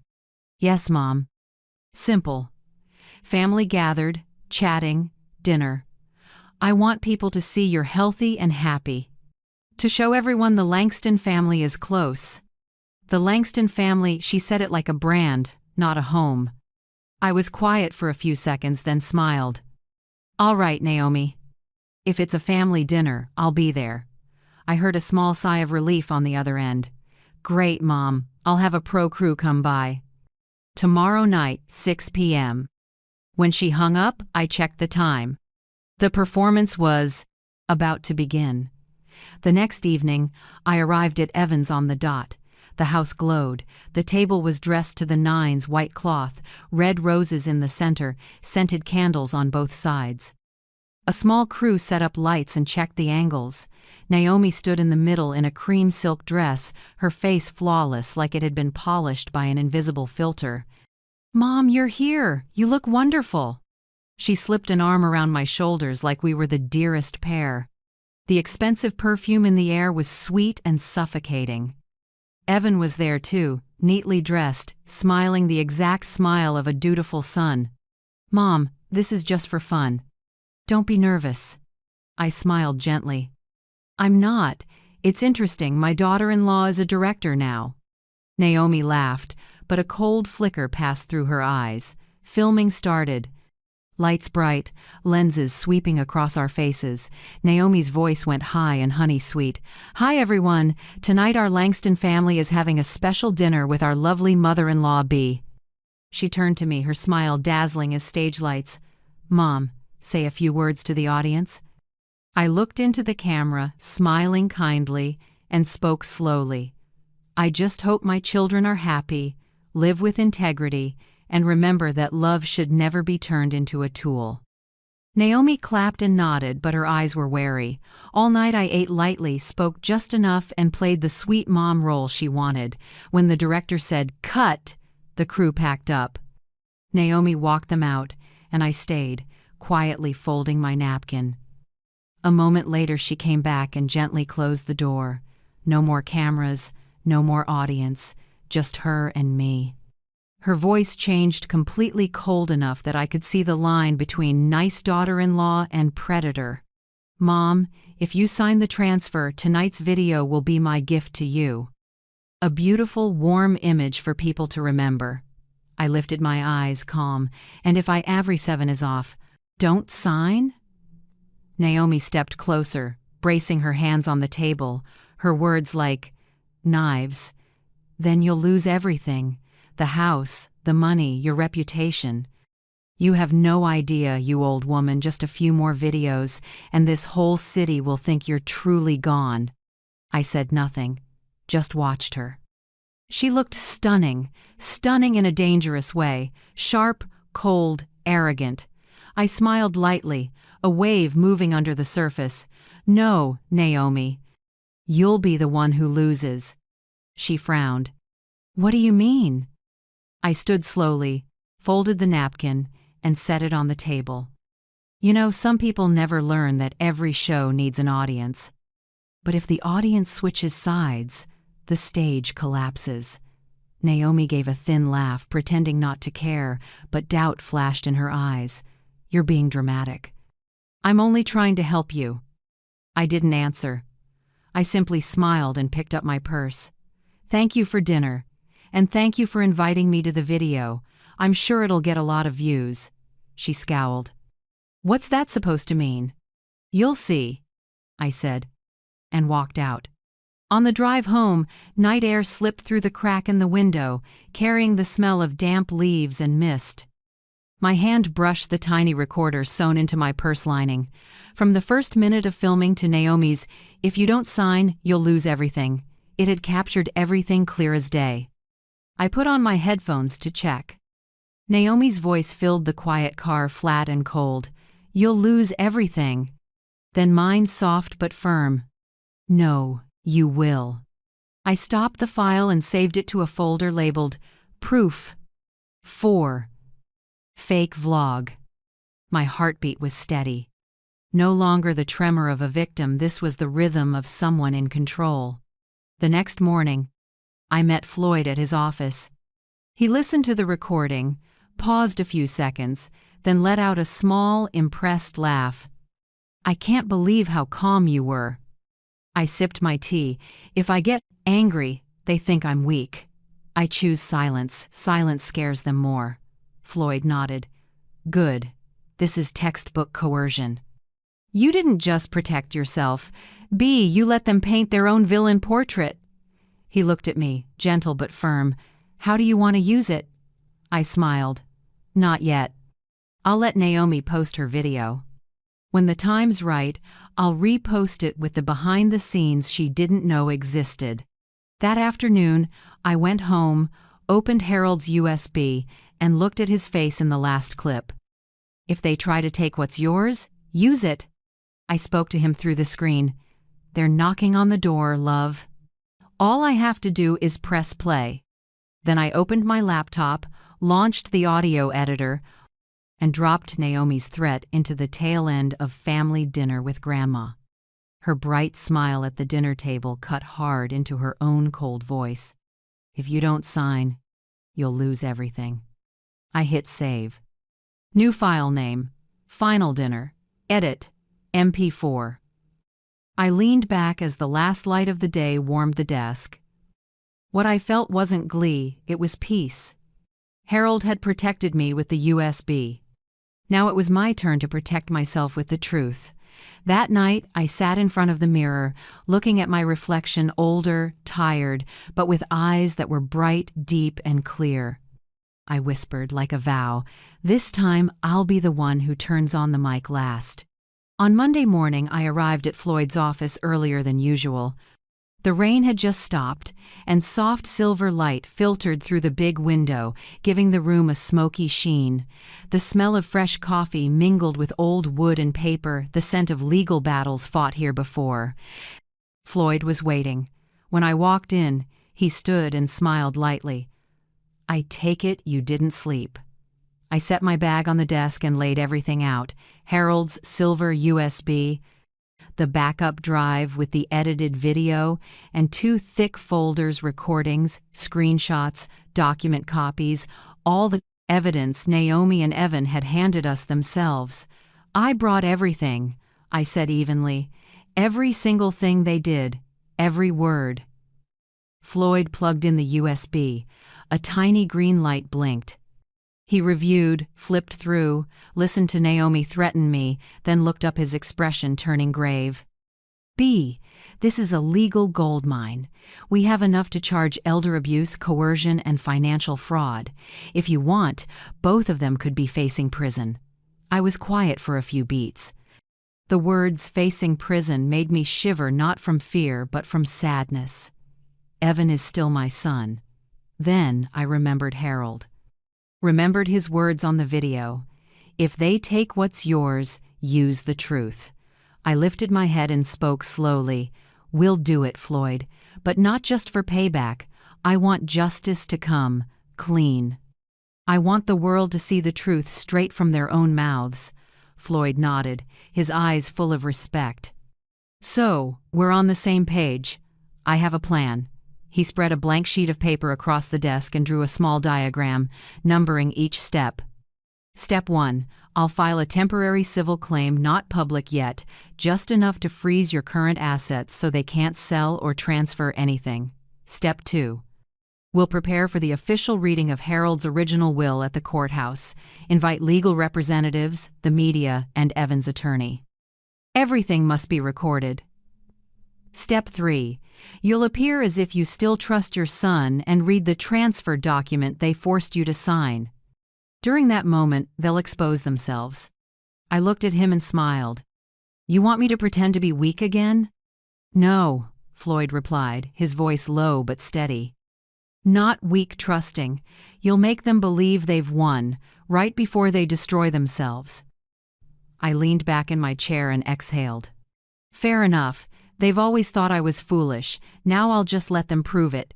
I took the photocopy of the so-called transfer document Evan had brought me and laid it on the table.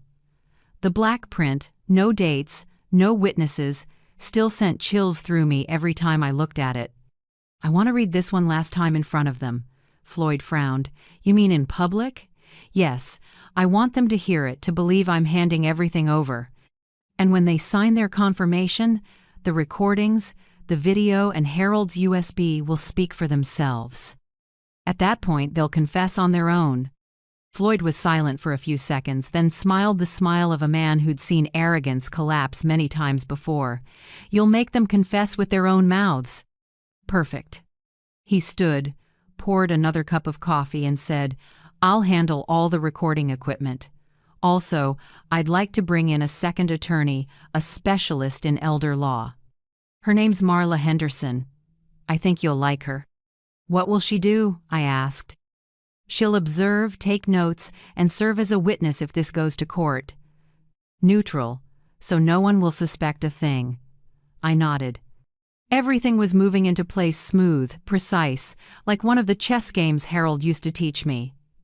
When Floyd finished printing the paperwork, he carefully clipped each stack and slid them toward me. "Now your job is to stay quiet. Don't act different, don't say anything unusual. Let Naomi and Evan believe they're still winning." I looked out the window, where rain had started falling again. "Floyd," I said slowly, "do you ever think people show their true nature only when they feel safe?" "Always," he he replied. That's why I chose this profession. We set the date for the weekend. The will reading would take place on Saturday morning at the Savannah County Courthouse. I'd arrive with Floyd and Marla. Evan and Naomi would be invited as the legal heirs to witness the full disclosure of Harold's estate. As I stood to leave, Floyd called out, "B." I turned back. He looked at me with genuine warmth. "You're not just a client. You're proof of something I've always believed. Justice often comes from the people the world sees as the weakest." I smiled, the first real smile I'd had in months. Harold always said my strength was patience. Maybe he was right. That afternoon, I went home and opened my voice recording journal again. I recorded a new entry. May 27th. I've handed all evidence to attorney Floyd Patterson.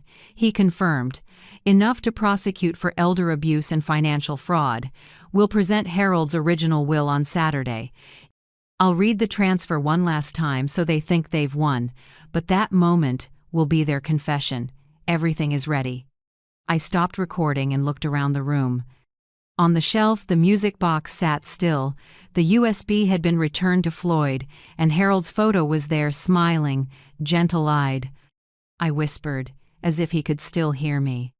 "Darling, I'm about to do what you never dared, bring justice into the light."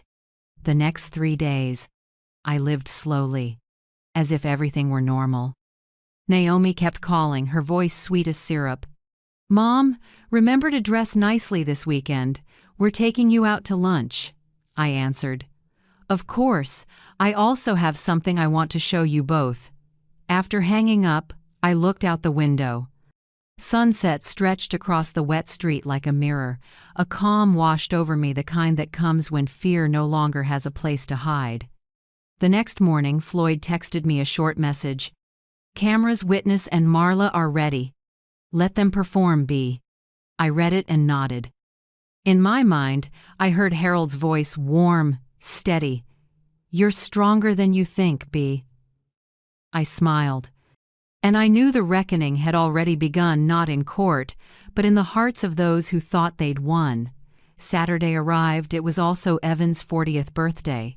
Naomi had sent invitations a week earlier, embossed with gold letters, "Birthday Cruise, celebrating family, success, and legacy."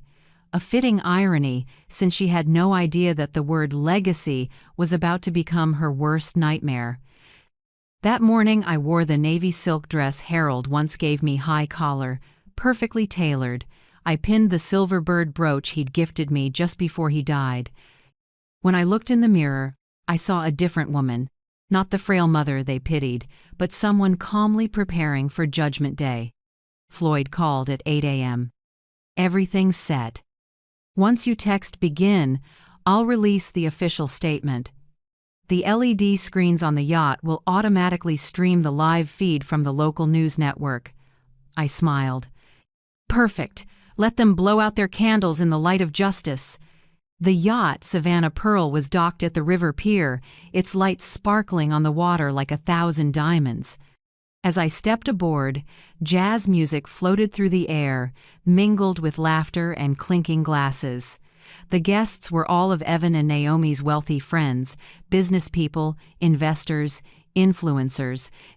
Everyone dressed to impress, holding wine glasses, the river's glow making the scene look like a luxury commercial. Naomi came to greet me first. She wore a crimson gown, hair in a sleek bun, her smile flawless and fake. "Mom, you made it. I'm so glad. You're the second most important person today." "Second?" I asked. "Of course," she giggled, her eyes sparkling. "Evan's the first, but you give this party its meaning. I even made a special tribute video for you."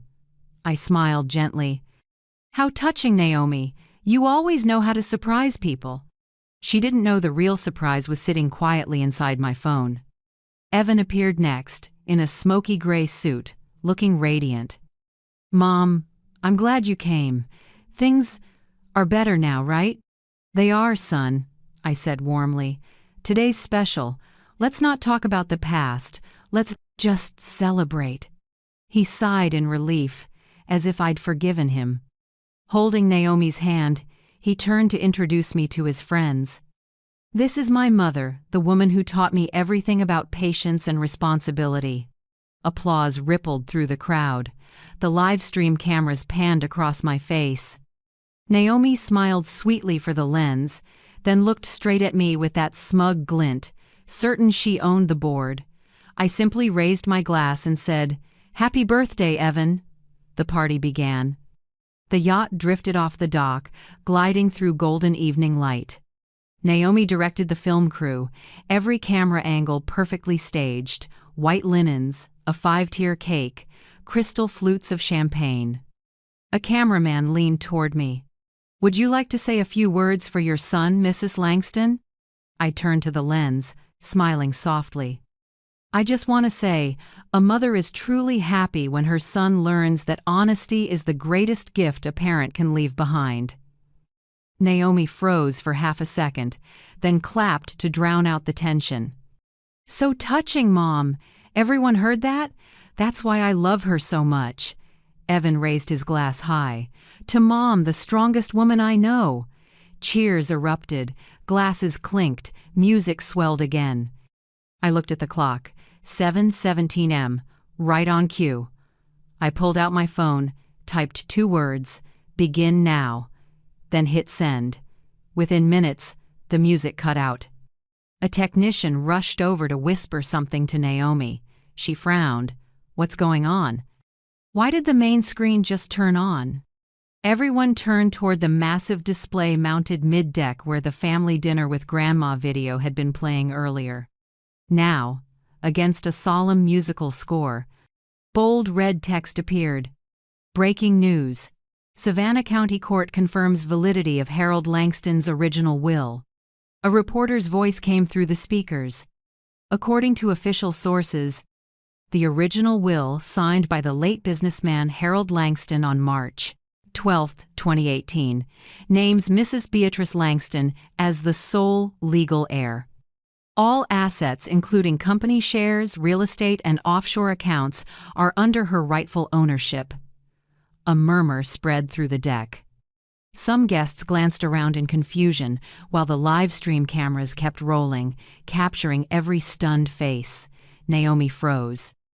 The glass in her hand slipped and shattered, red liquid spilling across the carpet like blood.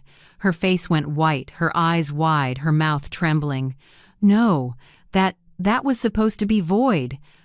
Evan turned sharply toward me, his expression a mix of disbelief and fear. "Mom, what is this?" I calmly set my glass down, my voice cool and steady. "Justice, son. Harold always believed in it." Naomi staggered back, grabbing Evan's hand, trembling. "No, I thought we—" Evan cut her off, choking on the words. "All of it? The assets, the shares, they're all yours?" I nodded. "That's right. Everything. The house you live in, the company you run. Even this yacht, it was Harold's, remember?" The air went still. Wind swept across the deck, scattering napkins and snuffing out the candles. Every camera kept rolling. Thousands watched live online, not knowing exactly what was happening, only seeing the perfect Langston family collapsing in real time. I looked at Naomi and spoke softly but firmly. "You said in your video you cared for me like your own mother, didn't you? Then you should also learn how to face consequences like an adult." Naomi trembled. Evan gripped her hand tightly, but his eyes were lost, like he'd just woken from a bad dream. I stepped closer, placed a hand on my son's shoulder. "Happy birthday, son." The words left my lips as softly as a breeze, but in that moment, Evan's entire world came crashing down. There was no more music, no more laughter, only the sound of waves hitting the hull and the crack of a fake family coming apart. Floyd called. Right then. I put him on speaker. "You did well, B. The media's picked it up. The asset freeze order is now in effect." I looked at Naomi. Her eyes went glassy, her lips trembling. "You'll pay for this." "No, Naomi," I cut in. "I'm just giving life back what it owes me." I turned away. River wind whipped my skirt, carrying the smell of salt and wine. In the distance, city lights shimmered on the water like fireworks.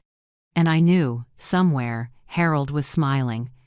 The glass hadn't finished shattering when Naomi screamed, her voice breaking between the wind and the waves slapping the boat.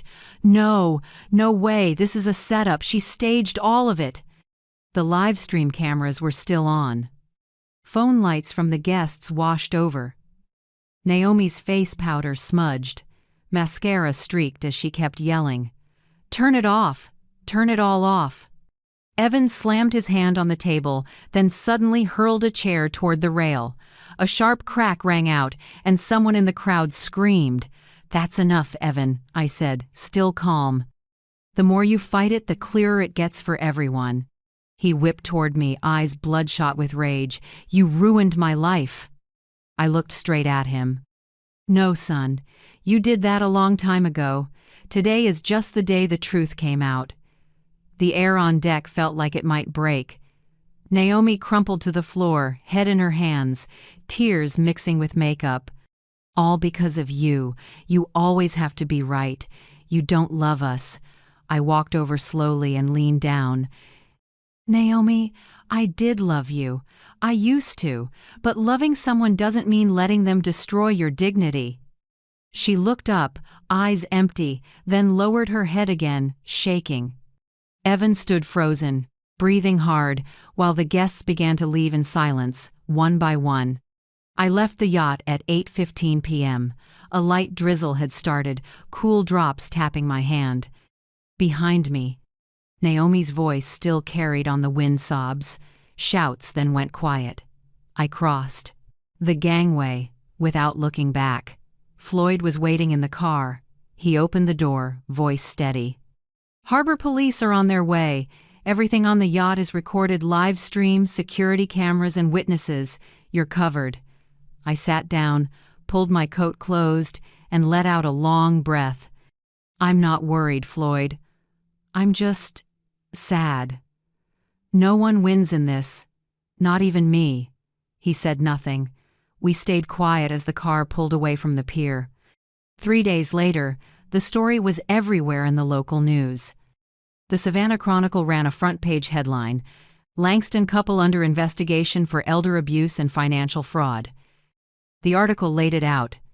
Naomi Langston was being questioned for using an elderly person's image to produce fake, profit-driven content on social media and for coercing signatures on invalid documents. Her Care for My Senile Mother-in-Law videos vanished from her channel overnight, but it was too late. The internet had downloaded and reposted them everywhere. As for Evan, Langston Investments announced his temporary suspension as CEO pending an internal investigation. An emergency audit was opened, and just as Harold had predicted, shady transactions from 5 years ago began to surface. On TV, I watched Evan leave company headquarters, dodging cameras, his face stiff. A reporter asked, "Any comment on the court's decision affirming Harold Langston's original will, granting all assets to Mrs. Beatrice?" Evan answered with one flat line, voice low and tired. "I have nothing to say." Naomi disappeared from social media within days, but rumors traveled faster than silence. People said she'd been subpoenaed and ordered to return all income from videos containing fabricated elements. Brands pulled their deals. Fan pages that once praised her quietly deleted their posts. An inspiring woman fell in a single night. I watched it all from my old house, morning light slipping through the curtains, laying pale, gold bands across the wood floor. I wasn't happy or sad, I just felt things shifting back to where they belonged. Floyd stopped by at noon with a stack of paperwork. He set it on the table, voice measured. "The prosecutor recommends charges on 2 counts, coercion of an elderly person and financial fraud. But the final decision is yours." I stared at the pages for a long time. Then I picked up a pen and wrote a single line at the bottom. "I decline to pursue criminal charges. I request a public apology in the media." Floyd looked up, surprised. "Are you sure? You could have them put in jail." I nodded. "I know, but Harold taught me this. Not every victory needs a loser. I have my dignity back, and the truth is out. That's enough. That afternoon I sat on the porch and listened to the rain patter on the roof. Lydia stopped by with a warm apple pie. "I saw the news," she said, setting the box down. "You're something else. Didn't even need the courtroom to make them collapse." I smiled. I used what they never understand, patience and truth. Lydia sat beside me, pouring tea, her voice lower. "So you've won. How does it feel?" I looked out at the rain-wet yard where the white orchids bent in the breeze. "I don't feel like I've won. I just feel lighter, because I didn't answer with anger. I didn't need to smash back or shout. I let time and the law speak." Lydia nodded softly. "That's the real win." A week later, a handwritten letter arrived from Evan. Just a few lines. "Mom, I'm sorry. I have nothing to say except that I regret it. If Dad were alive, he probably wouldn't forgive me. I hope you find peace, even if I don't deserve to be in it." I folded the letter and put it in a drawer. Tears fell, but they weren't bitter, just clear, from someone who'd come through a storm. That night, I opened Harold's music box again. The blue Danube drifted out, gentle, sad, and beautiful. I whispered, "Do you see, Harold? We won. Not with power, not with force, but with intelligence and grace." The music echoed through the room, blending with the rain outside. I closed my eyes and breathed in deep. In that moment, I wasn't a mother betrayed or a victim of greed. I was a woman who stood up from the wreckage and used her mind and resolve to reclaim justice for herself. And I knew Harold would be proud. As for me, I could finally smile and say quietly to myself, I won. Not with violence, but with wisdom. The first morning after that storm, I woke, before the sun had pushed through the curtains. The house was so still I could hear the clock ticking, steady and slow. On the table, Harold's music box sat open, letting the last notes of the blue Danube fade. I walked to the window and drew in the scent of the after-rain air, the damp earth, the pines, and the smell of freedom. I was 69, and I had never felt this alive. That day, I went back to the community center after more than 2 months away. The old wooden door had barely opened when I heard a familiar voice. "Beatrice! Oh my goodness, you're here!" Lydia hurried over, eyes shining. She hugged me like she was afraid I might disappear again. "Beatrice, you're living proof that justice has no age. I saw everything, the news, the reports. Everyone says you're so brave." I laughed, squeezing her back. "I'm not brave, Lydia. I just got tired of being underestimated." She stepped back, looked me up and down, and nodded with approval. "But you look more radiant than ever. Isn't there a saying, leave the wrong people behind and your face glows brighter than the bathroom lights?" We both laughed. The sound filled the little room, weaving through the smell of oil paint and the jazz drifting from an old radio in the corner. The art room was unchanged. Worn easels, chipped jars of brushes, half-finished canvases on the walls. Morning sun slanted through the window, catching on dried streaks of paint and throwing tiny rainbows. Pat, the silver-haired woman with the red scarf, waved. "B, we kept your seat. Same spot by the window." I smiled, sat down, and opened my paints. The scent of color mixed with someone's mint tea made the space feel easy and kind. The young instructor, Emily, walked over and said softly, "Miss B, the center board met last week. They'd like to invite you to teach a basic painting class for the new seniors. If you're willing, we can start next month." I looked up, a little stunned. "Me?" "Yes. Who better to inspire people?" Emily grinned. "They said if a 69-year-old woman can start again, no one's too late to pick up a brush." I glanced around the room at my friends leaning over their palettes, chatting quietly. My heart stirred. I smiled and nodded. "All right, I'll teach. But not flowers or still life. I'll teach them how to paint themselves." The weeks slid by as gently as a stream. Each morning I walked to the center with a small basket of pastries and a thermos of tea. Lydia waited at the gate with her old yellow umbrella. We called it the journey to find color again. In class, I taught how to mix light, how to use a fine brush for small details. Some painted skies, some their front yards. I just drew simple curves, like scars that had closed. Every stroke was a wound soothed, a memory forgiven. Once, as we arranged paintings for the center's little exhibit, Lydia asked, "B, if Evan and Naomi come to apologize, will you forgive them?" I stayed quiet for a while. Then said, "Forgiving doesn't mean forgetting, Lydia. It just means you won't let the past drive your life anymore." She nodded, sighing softly. "I wish I'd learned that sooner." "We all learn late," I said. "At least we learn." She smiled at that, and I realized her smile, like mine, was the kind of light that only comes after very long nights. One afternoon, I lingered after class, while the sunset turned the brick wall reddish gold. On my easel sat a new painting, an older woman with silver hair standing among white orchids, sunlight across her shoulder. Her smile was calm, needing no audience, no approval. I titled it Reborn at 69. When I signed the corner, my hand didn't shake.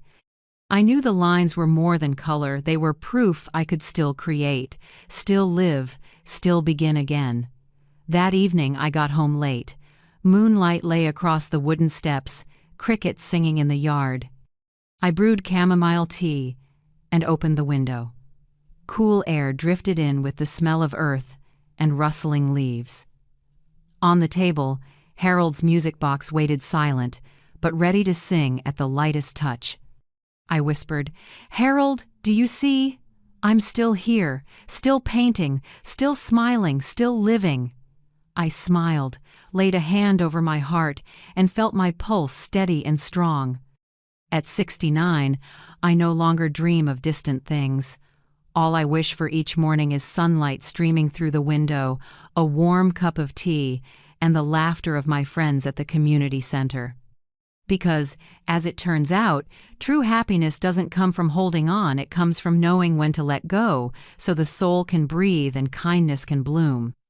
I set my teacup down and looked out at the garden, where the wind was gently stirring the white orchids. And in that soft, dim light, I saw it clearer than ever before. Life, even after all the scars, can still be beautiful. Every mark, every crack proof that we have lived, endured, and been reborn. That afternoon, a light rain fell over Savannah. It wasn't heavy, just enough to blur the window pane and fill the house with the scent of damp wood and tea. I was at my table, adjusting the frame of Reborn at 69 to send to the community center's exhibit, when a knock came at the door, slow, hesitant, like the person behind it wasn't sure they should be there. I wiped my hands and opened it. Evan stood on the porch, shirt soaked through, face worn and older. In the fading light, I saw strands of gray in his hair, the kind I once thought only his father would have. In his hand was a brown envelope, damp from the rain, its corners creased and softened. "I know you don't want to see me." His voice was hoarse. "But please, Mom, just a few minutes." I stayed quiet, then stepped aside. "Come in, it's raining." My son stepped in, still wearing his wet shoes, afraid to dirty the floor. That small gesture, so careful, softened something in me. I poured him a cup of hot tea and set it on the table. The rising steam blurred his face. Evan placed the envelope down and slid it toward me. "Mom, I brought this. I think you should see it." I opened the envelope.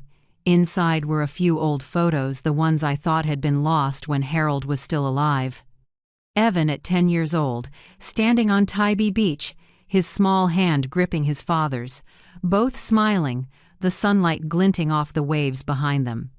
I touched the photo gently, memories flooding in like the tide. Harold teaching Evan how to skip stones, racing him down the shore, their laughter carrying through the salt air. Beneath the photos was a folded sheet of paper. I opened it. The handwriting trembled, the ink smudged by rain or tears. "Mom, I don't know where to begin. It took me too long to see how far I'd gone wrong. When Dad died, I thought I had to be strong to hold everything together, the company, the money, the family's image. But I forgot what mattered most, you. I forgot who you are. Forgot the woman who taught me what's right and what's enough. I'm sorry. Not because I lost everything, but because I made you carry the pain. I don't ask for forgiveness. I just hope that one day I can look at you without seeing disappointment in your eyes. Evan." I set the letter down, my hand trembling slightly. Outside, the rain thickened, each drop tapping the window frame, steady as a clock. "Mom." Evan's eyes were red. "I don't know what else to say. Since the court ruling, I've lost my job. Naomi left with Leo, but 2 weeks ago, she brought him back, said a boy needs his father." His voice cracked. I realized then I had almost become the man I used to despise most, someone blinded by greed. I stayed silent, watching the tea between us. The steam still rose, but it was fading. "Mom," he continued softly, "I remember something Dad once said. Evan, if you don't know how to keep your integrity, don't expect to keep anything else. I didn't understand it when I was young. But now I do. Losing my job, my name. I finally see he was right. And so were you." He drew a breath, almost whispering now. "I'm sorry I didn't believe you. I'm sorry I let Naomi lead me. I'm sorry I forgot that everything I ever had started with Dad's 2 hands and your forgiveness." I looked at my son, the same man who once stood tall in arrogance, whose words had once shattered me, now sitting there. Shoulders slumped, head bowed. What I saw was not weakness, but a man finally learning the cost of pride. I stood, went to the wooden cabinet and opened the drawer. Inside was Harold's handwritten letter, the one I'd kept since the day he died. I took it out and placed it beside Evan's. "Do you know what your father wrote in this?" Evan shook his head. I opened it and read slowly. "If you're reading this, I'm gone. Don't ever let grief make you lose faith in family. Even if Evan loses his way, he'll find it back someday. When he does, don't close the door. Because sometimes forgiveness is the greatest inheritance of all." Evan bowed his head, tears dripping onto his hand. I folded the letter and placed it in his palm. "You see," I said softly, "your father still believed you could be good again, and so do I. But apologies aren't enough. If you mean it, teach Leo to be kind, to know right from wrong, to love. That's how you earn back what you lost." Evan looked up, his eyes wet, but this time I saw understanding there, not guilt. "Mom, I promise. I can't undo everything, but I'll raise Leo differently. I'll tell him about Grandpa, about you, and about what greed costs." I smiled gently, my lips trembling. "That's enough, son. That's all I need." We sat in silence for a long while. Rain whispered outside like the past, breathing softly through time. Evan stood, picked up the envelope of photos, then set it back on the table. "I'll leave these with you. I think Dad would want you to keep them." At the door, he turned, eyes lowered. "Mom, can I visit sometimes?" I looked at him, my heart calm as a lake after the storm. "This door was never locked, Evan. But don't come alone, bring Leo, so he'll know that his mother once made mistakes, but his grandparents chose another way to live." Evan pressed his lips together and nodded, tears falling freely now. I watched him until his figure disappeared beyond the rain-wet pines. When the door closed, I turned back inside and picked up the photo of Harold and Evan on the beach. Harold was smiling that smile I had loved my whole life, and Evan, just a boy then, eyes bright and full of wonder. I touched the photo lightly and whispered, "Do you see, Harold? He's come back. Maybe clumsy, maybe late, but he's learning to be a man again." A single tear fell, not from sorrow but release. Outside, the rain had stopped, leaving only the drip of water from the eaves clear and steady. I slid the photo into a frame and placed it beside the music box. When the blue Danube played again, my heart felt weightless because at last what had broken in my family was being mended by the simplest thing of all: forgiveness. In the days after Evan's visit, the house returned to its quiet rhythm. But I noticed the emptiness inside me had grown lighter. Each morning, I still brewed tea, opened the windows to let in the light, and listened to the sparrows tapping at the eaves. Life, which I once thought had closed at 69, had merely turned a page into a gentler, quieter, but deeply meaningful chapter. That day, while teaching art at the community center, Lydia arrived holding a bouquet of white chrysanthemums. "B," she said softly, "today's the anniversary of Harold's passing, isn't it?" I paused, then nodded. 10 years had passed since he left, yet the memory was still vivid. I looked at the paint tubes on the table and suddenly felt the urge to do something. "I'm going to paint him," I said quietly but firmly. "A portrait, one last time." That evening I came home early. The art room was filled with sunset light. I set the easel by the window, where the late sun could just reach the canvas. On the table, I laid out my brushes, palette, and an old photo of Harold, my favorite, him standing in the yard, sleeves rolled, smiling gently, eyes bright with faith. I sat down, took a deep breath, and dipped my brush in warm brown paint. The first stroke trembled, my hand wasn't as steady as before, but my heart had never been steadier. I spoke softly, as if he were beside me. "Harold, you once told me to paint again.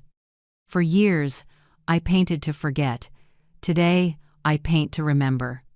Each stroke was a memory: his laugh on the porch, the tap on the door when breakfast was ready, his hand on my shoulder when I trembled during that first court hearing after losing him. I blended blue into the background, a touch of soft yellow for light, and deep walnut brown for his eyes.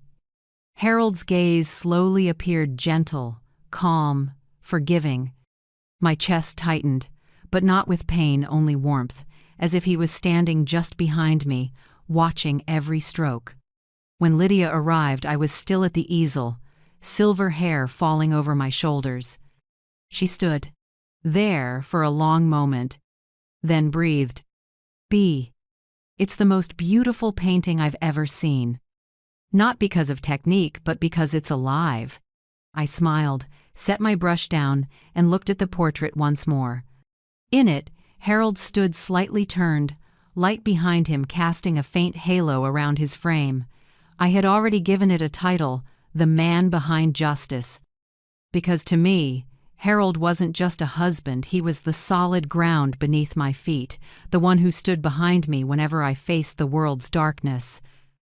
Lydia's eyes glistened. "This has to be displayed, B. Not hidden away. It's a story." I turned to her, eyes deep with memory. "Maybe you're right, but for me it's also a goodbye, a kind one." That night, I placed the painting in the living room, across from Harold's music box. The soft lamplight glowed against the oak frame, and his eyes seemed almost alive. I poured a glass of red wine, sat down, and gazed at it like one looks back at a whole life. "Do you see, Harold?" I whispered. I kept my promise. I didn't let pain become hatred. I turned it into strength. Outside, the wind brushed the curtains, carrying the scent of orchids from the porch. I wound the music box. The blue Danube played again, smooth and round like the old days. The melody blended with the ticking clock, like the heartbeat of the house, steady, peaceful. The next day, I brought the painting to the center. When everyone saw it, they fell silent, then began to clap. Pat said, "B, I can see Harold through your eyes. Not just him, but the kindness you carry." Emily, the young instructor, stood quietly, voice trembling. "If I ever tell my students about courage, I'll tell them about you. Not because you defeated anyone, but because you chose not to become like them." I only smiled and bowed my head. Lydia touched the frame, turned to me, and said, "Beatrice, he must be so proud." I whispered, "So am I, Lydia, because I Finally found a way to say goodbye, not with tears, but with color. At dusk, after the exhibit ended, I stayed alone in the gallery. The soft yellow light fell across the painting, bringing Harold's face to life, and I realized I no longer felt pain when I looked at him. What I felt was gratitude. Because he'd left me more than a marriage, he'd left me faith. That justice always has someone standing behind it, and that goodness always wins in the end. I touched the corner of the frame and smiled, then turned and walked out. Sunlight streamed through the doorway, painting my hair in silver. Life, after all its storms, still offered a place to return to the one we create with trembling hands and an unshaken heart. That night, before bed, I hung Harold's portrait back in its place beside the window facing the garden. I whispered to the wind, "Rest easy, Harold, I've made it through. And I'm still standing because of you." A soft breeze brushed the canvas, making it quiver lightly. I closed my eyes and listened to my heartbeat, slow, steady, at peace. I knew then this wasn't just my final painting. It was the closing period of a chapter that ended in quiet grace. On Monday morning, while I was tending to my orchids on the porch, the phone rang.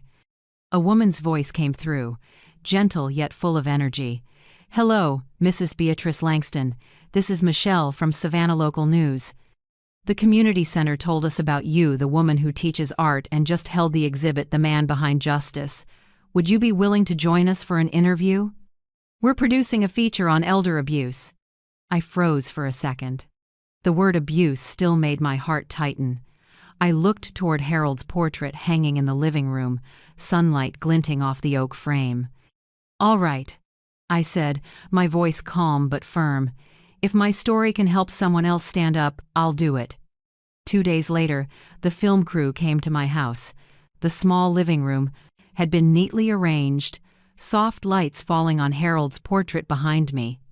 Michelle, the young reporter, sat across from me, notebook in hand, and asked softly, "Mrs. Beatrice, what made you agree to share your story?" I smiled, my hand resting lightly on a cup of chamomile tea. "Because there are so many people like me, Michelle. So many older folks treated like burdens, deceived, used, and taken for granted. But we stay silent, thinking that love means endurance. I wanted to tell them, love should never mean bowing your head." Michelle nodded, admiration shining in her eyes. "So, where did your story begin?" I took a deep breath. The camera light made everything in the room feel slower, more deliberate. Then I told her slowly, clearly about what had happened. How my daughter-in-law pressured me to sign an insurance paper. How my son stood by silently. How I pretended to be confused. And how a blue envelope from Harold changed everything. I never mentioned Evan or Naomi by name.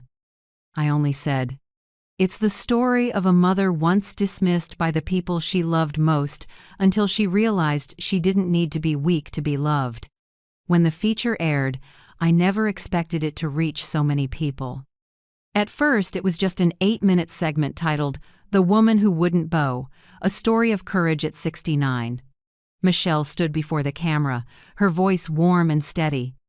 "In a world where old age is often seen as a time to rest, some still fight not to reclaim wealth, but to reclaim dignity." My image appeared on screen, a silver-haired woman sitting in a bright room, Harold's portrait behind her. I was smiling, calm, no bitterness left.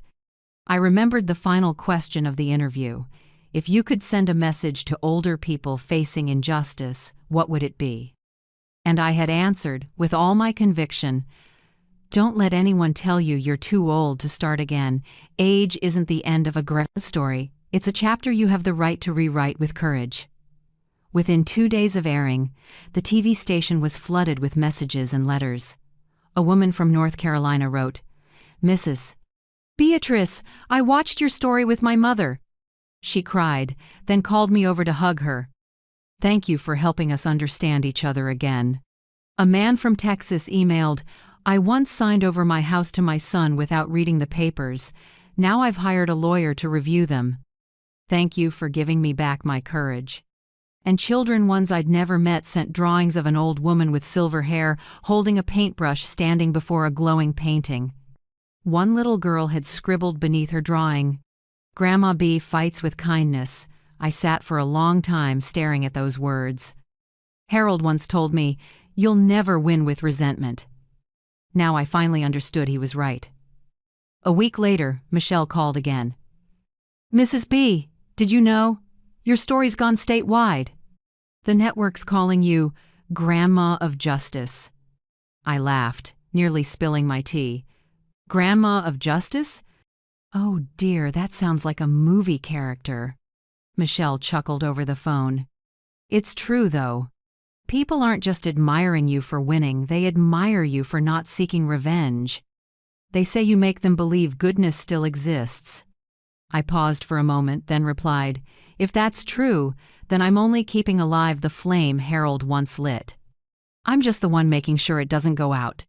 The next day, the community center hung a photo of me in the main hall, with a handwritten line from Lydia underneath. She stood tall when the world tried to bend her. People started calling me by that new nickname, half joking, half proud, Grandma of Justice. At first, it embarrassed me. But I learned to smile, because I knew the title wasn't just for me, it belonged to every woman who once suffered in silence and now dares to speak up. That evening, when I got home, I replayed the news segment, watching it alone. When my face appeared on the screen, I didn't see an old, weary woman anymore. I saw a survivor, and more than that, someone who chose forgiveness without surrender. On the table sat Evan's letter, still framed. I whispered, "Son, I didn't mention your name, because this story isn't meant to hurt anyone. It's just to remind people that sometimes justice isn't found in court, it's in how we keep choosing to be good, even after being betrayed." Outside, the wind carried the scent of night orchids through the porch. I smiled, took a sip of tea, and felt a peace deeper than I'd ever known. At 69, I never imagined I'd appear on television, much less become a symbol of anything.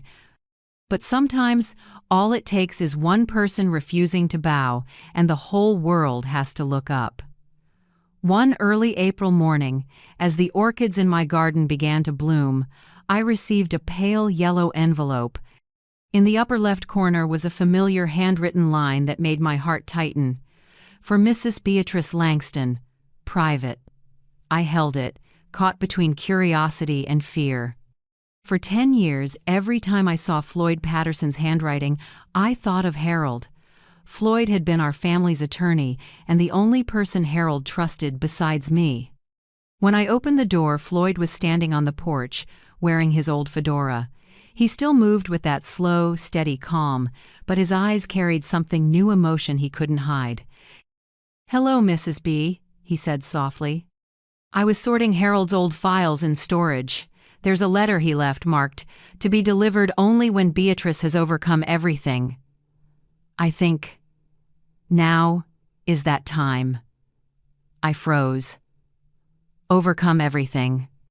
The phrase echoed inside me like a long bell toll. I had faced betrayal, tears, courtrooms, and forgiveness. Had Harold somehow known all of this would happen? I invited Floyd inside. He set the envelope. On the table, right beneath Harold's portrait, the same one I'd displayed at the community center the week before. Morning light streamed through the window, glowing softly across Harold's face in the painting, serene, gentle, as if smiling at us. "I'll let you read it alone," Floyd said, his voice rough. "Harold always said that, in the end, light is the only thing worth keeping."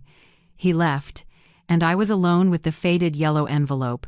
I sat down, took a deep breath, and carefully broke the seal. Inside was a handwritten page, slightly yellowed, its corners creased. The first line made my breath catch. "My dearest B, if you're reading this, it means you have won, not with vengeance, but with light." Tears welled instantly.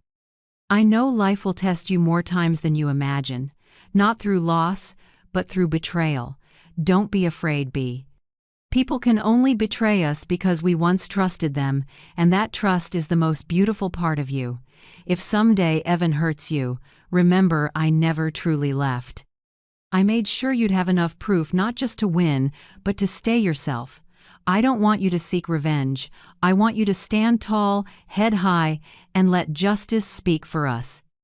When you choose light, you save our son. I pressed a trembling hand to my lips and kept reading. I love the way you stay gentle without being weak, the way you forgive without ever forgetting. I believe that even without me, you'll teach Evan what I never had time to teach him, that compassion is stronger than power. And if you ever feel alone, open our music box. It's not just a melody, it's my heartbeat, still around you. In this house, in every breeze, every drop of rain on the porch. The last line shook slightly, as if Harold had written it knowing his time was short. Keep living, Bee, not for me, but for those who still need to know that kindness isn't extinct. I will love you forever, Harold. I folded the letter and held it to my chest. Every sound around me faded away, only my heartbeat and the wind outside remained. I cried not from sorrow, but from the release of a knot I'd carried for years. I placed the letter beside Harold's portrait. Sunlight streamed through the glass, making his painted eyes glimmer like real ones. "You're still here, aren't you?" I whispered. "Still watching me, just like before." A soft breeze slipped through the window, stirring the curtain. The gentle tune of the Blue Danube began from the music box on the shelf. I closed my eyes, letting the tears fall freely, and in that breeze I could almost hear Harold's laugh, low, kind, and full of grace. That afternoon I called Evan. "Son, I just wanted you to know your father left me a letter. He mentioned you. And I believe if he were here, he'd say the same thing. You can still start over." Evan was silent for a long while, then said softly, "Mom, I'll come this weekend. I want Leo to meet Grandpa, even if it's only through the painting." I smiled. Good. His grandpa would love that. Later that evening, I sat on the porch, watching the orchids sway in the wind. The savannah sky turned a soft amber, clouds stretched like silk.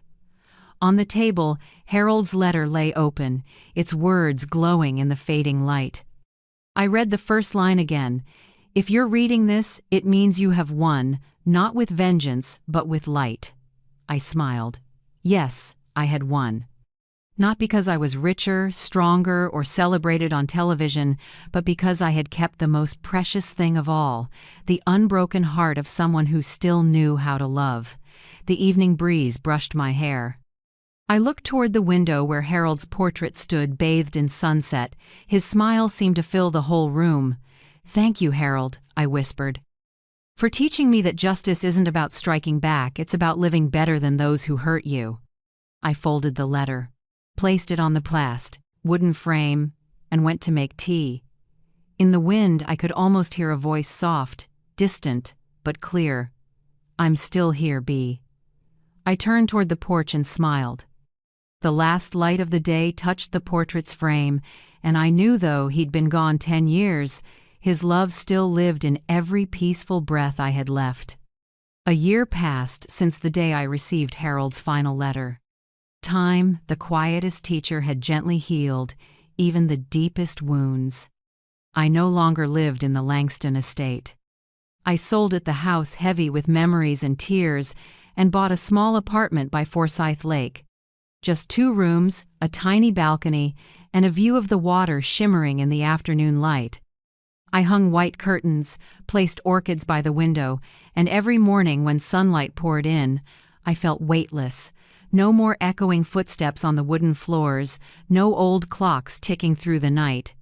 Here, there was only the sound of water lapping the shore, ducks calling in the distance, and brushes touching canvas. It was the sound of a new life, simple, free, and quiet enough to finally hear myself. One summer morning, Evan knocked on my door. He was no longer the man in a tailored suit driving a sports car. Now he wore a plain t-shirt that read "Community First," his wrist still streaked with pale blue paint. "Sorry I'm late, Mom," he said, slightly out of breath but smiling. "Our group just finished repainting the nursing home downtown." I looked at his hands, calloused, speckled with dried paint, and my heart warmed. "How long have you been volunteering?" I asked, pouring him tea. "Almost 6 months," he said. "They've got me teaching computer skills to seniors. Turns out, I actually love it." He smiled a real smile, more genuine than any I'd ever seen from him before. "You know, Mom," Evan said, gazing out at the lake, "I used to think happiness meant having money. Now I see peace is the most expensive thing there is." I nodded silently, grateful to Harold for leaving our son not only a letter, but a living example of integrity and compassion. Naomi had changed too. I hadn't seen her since the trial, but a few months ago she sent me a short letter, no flourishes, no excuses. "Mrs. Beatrice, I've left social media.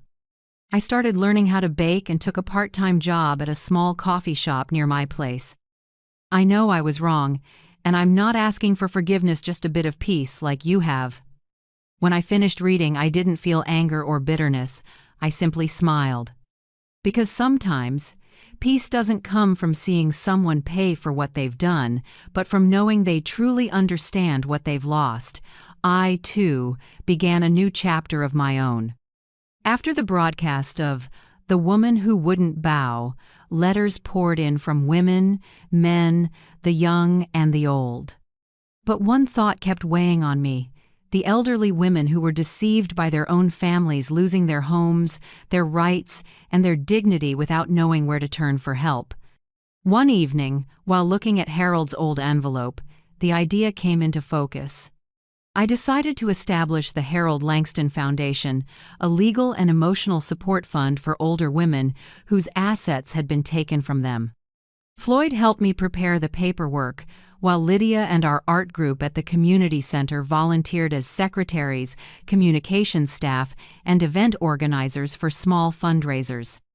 On opening day, there was no grand celebration. Just a small room with a wooden sign, a few white orchids, and one line I painted on the wall myself: "No one has the right to take away a mother's dignity." When I finished writing that line, I cried, not because of the past, but because I knew this time my tears tasted of rebirth. In the afternoons, I often sit on my balcony watching the lake change color under the sunday. Sometimes Lydia visits, bringing freshly baked apple pie. Sometimes Evan comes with Leo to fly kites. That 7-year-old boy runs across the grass shouting, "Grandma Bea, look! Mine's flying the highest." I smile and look up. In the wide blue sky, the small kite dances, the string in my hand tight with wind. And I think maybe that's the story of my life too. Once blown away, once broken, yet still able to rise again light and free. At night, I light a small candle beneath Harold's photo on the wall. The flame flickers, casting moving shadows over the words painted there. "No one has the right to take away a mother's dignity," I whisper. "Do you see, Harold? I did what you hoped I would. Not just to stand up, but to help others stand with me." Outside, crickets sing softly, the breeze passing through the orchids by the window, carrying their gentle scent. I take a sip of tea and murmur, "1 year has passed, and everything has finally found its rightful place." When the moonlight reflects off the lake, I open the old music box again. The Blue Danube plays, its notes circling through the air like memories. I lean back, close my eyes, and let the melody wash through me. Life doesn't have to be perfect to be whole. All it takes is knowing when to let go, whom to love, and how to keep your dignity. That's enough to call it a victory. One early autumn morning, as the trees around the lake began to turn gold, I received an invitation from the community center. Autumn Art Exhibition. Theme: The Return of Light. Below it was a handwritten note from Lydia, her letters round and neat. B. We'd like to display your painting, The Woman Behind Justice, at the center of the exhibit. It's not just a painting, it's our story. I sat at my table for a long while, looking at the card. The Return of Light, such a simple, beautiful title. Perhaps nothing could describe my journey better, from the darkness of betrayal to the gentle glow of forgiveness. On opening day, the hall glowed with the gold of lamps and autumn leaves. The Woman Behind Justice hung in the center, framed in polished oak, soft light falling over Harold's eyes. Beside it, a small plaque read, "A portrait painted by Beatrice Langston, age 69, founder of the Harold Langston Foundation, symbolizing the strength of compassion and resilience in justice." I stood quietly, a wave of emotion swelling inside me. That painting had once been born from pain, had once made me cry, but now it shone among the crowd, like Harold himself standing behind me, lighting the path ahead. Lydia came up beside me, holding my hand. "B, do you see? People stop the longest in front of your painting." I smiled. "It's not because it's beautiful, Lydia. It's because it's true." Through the crowd, I saw Evan and Leo walking toward me. Evan wore a white shirt, his hair neatly trimmed, holding his son's small hand. Leo's brown eyes sparkled as he looked around in wonder. They stopped in front of the painting. Evan stayed silent for a while, lips pressed tight. I saw his hand tremble, not from shame but from emotion. "That's your grandpa, Leo," I said, kneeling beside him. "He's the one who taught me how to love and how to fight." The boy gazed at the painting. "Grandpa's smile is really gentle, Grandma." I smiled, brushing his hair. Yes, he always smiled like that, even when things were hard. He believed light always returns as long as we keep looking for it. Leo turned to his father. "Dad, do you fight like Grandpa too?" Evan bit his lip, his voice low and shaky. "I forgot how once, son, but thanks to Grandma I remembered." I looked at my son. Our eyes met, no words, just a nod, as if forgiveness had finally come full circle. That whole afternoon, we stood together before the painting. Visitors took photos, asked questions, and offered congratulations, but for me the most beautiful moment wasn't under the lights or the camera. Flashes, it was when Leo gently placed his little hand on the wooden frame and said softly, "I want to grow up like Grandpa to protect the people I love." My throat tightened. That tiny hand, belonging to an innocent child, made my heart tremble just like the first time Harold told me, "B, live to do what's right, not what's easy." When the exhibition ended, I stayed alone in the quiet hall. The yellow light cast a warm glow across Harold's face, just like the last afternoon we shared together. I whispered, like a farewell, "Do you see, Harold? The light truly has returned, not just in the painting, but in your son, in your grandson, and in my heart." Outside the glass window, sunset fell across the distant lake, leaving a long, golden reflection. I smiled. For the first time in years, I felt that every unfinished part of my life had finally been touched by light. One October afternoon, rain began to fall over Savannah. It wasn't cold, but steady, like the sky was gently washing away the last of old memories. I was by the window, making tea and sorting through photos from the exhibition, when a soft knock came at the door. I set my cup down and opened it. Standing on the porch, under the misty rain, was a thin figure in a worn coat. Her hair was messy, her face pale, her eyes hollow with exhaustion. It took me a moment to recognize her. It was Naomi. She stood still, hands trembling. "Hello, Mrs. Beatrice." Her voice was hoarse, barely above a whisper. I said nothing.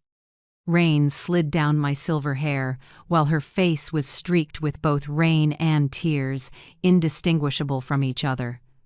"May I come in for a moment?" she asked, her eyes pleading. I nodded. "Come in."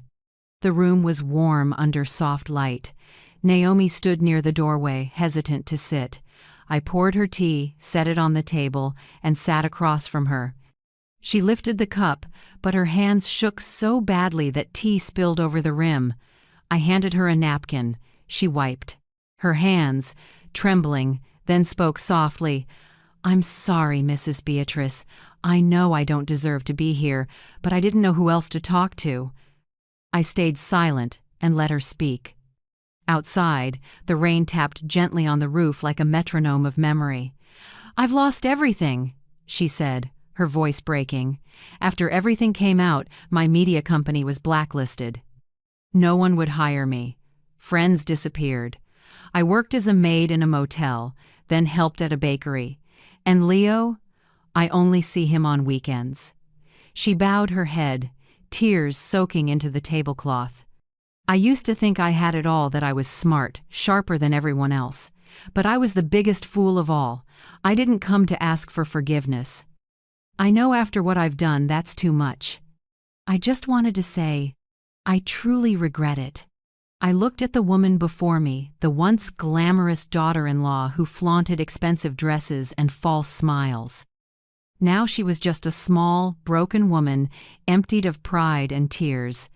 "Naomi," I said slowly, "if you came to hear that everything's in the past, then yes, it is. But forgiveness doesn't mean forgetting, and it certainly doesn't mean returning." She looked up, her eyes wet and trembling. "I don't want to go back. I want to make things right. I saw you on TV talking about helping older women who were deceived. If you'd let me, I want to help." I was speechless for a moment.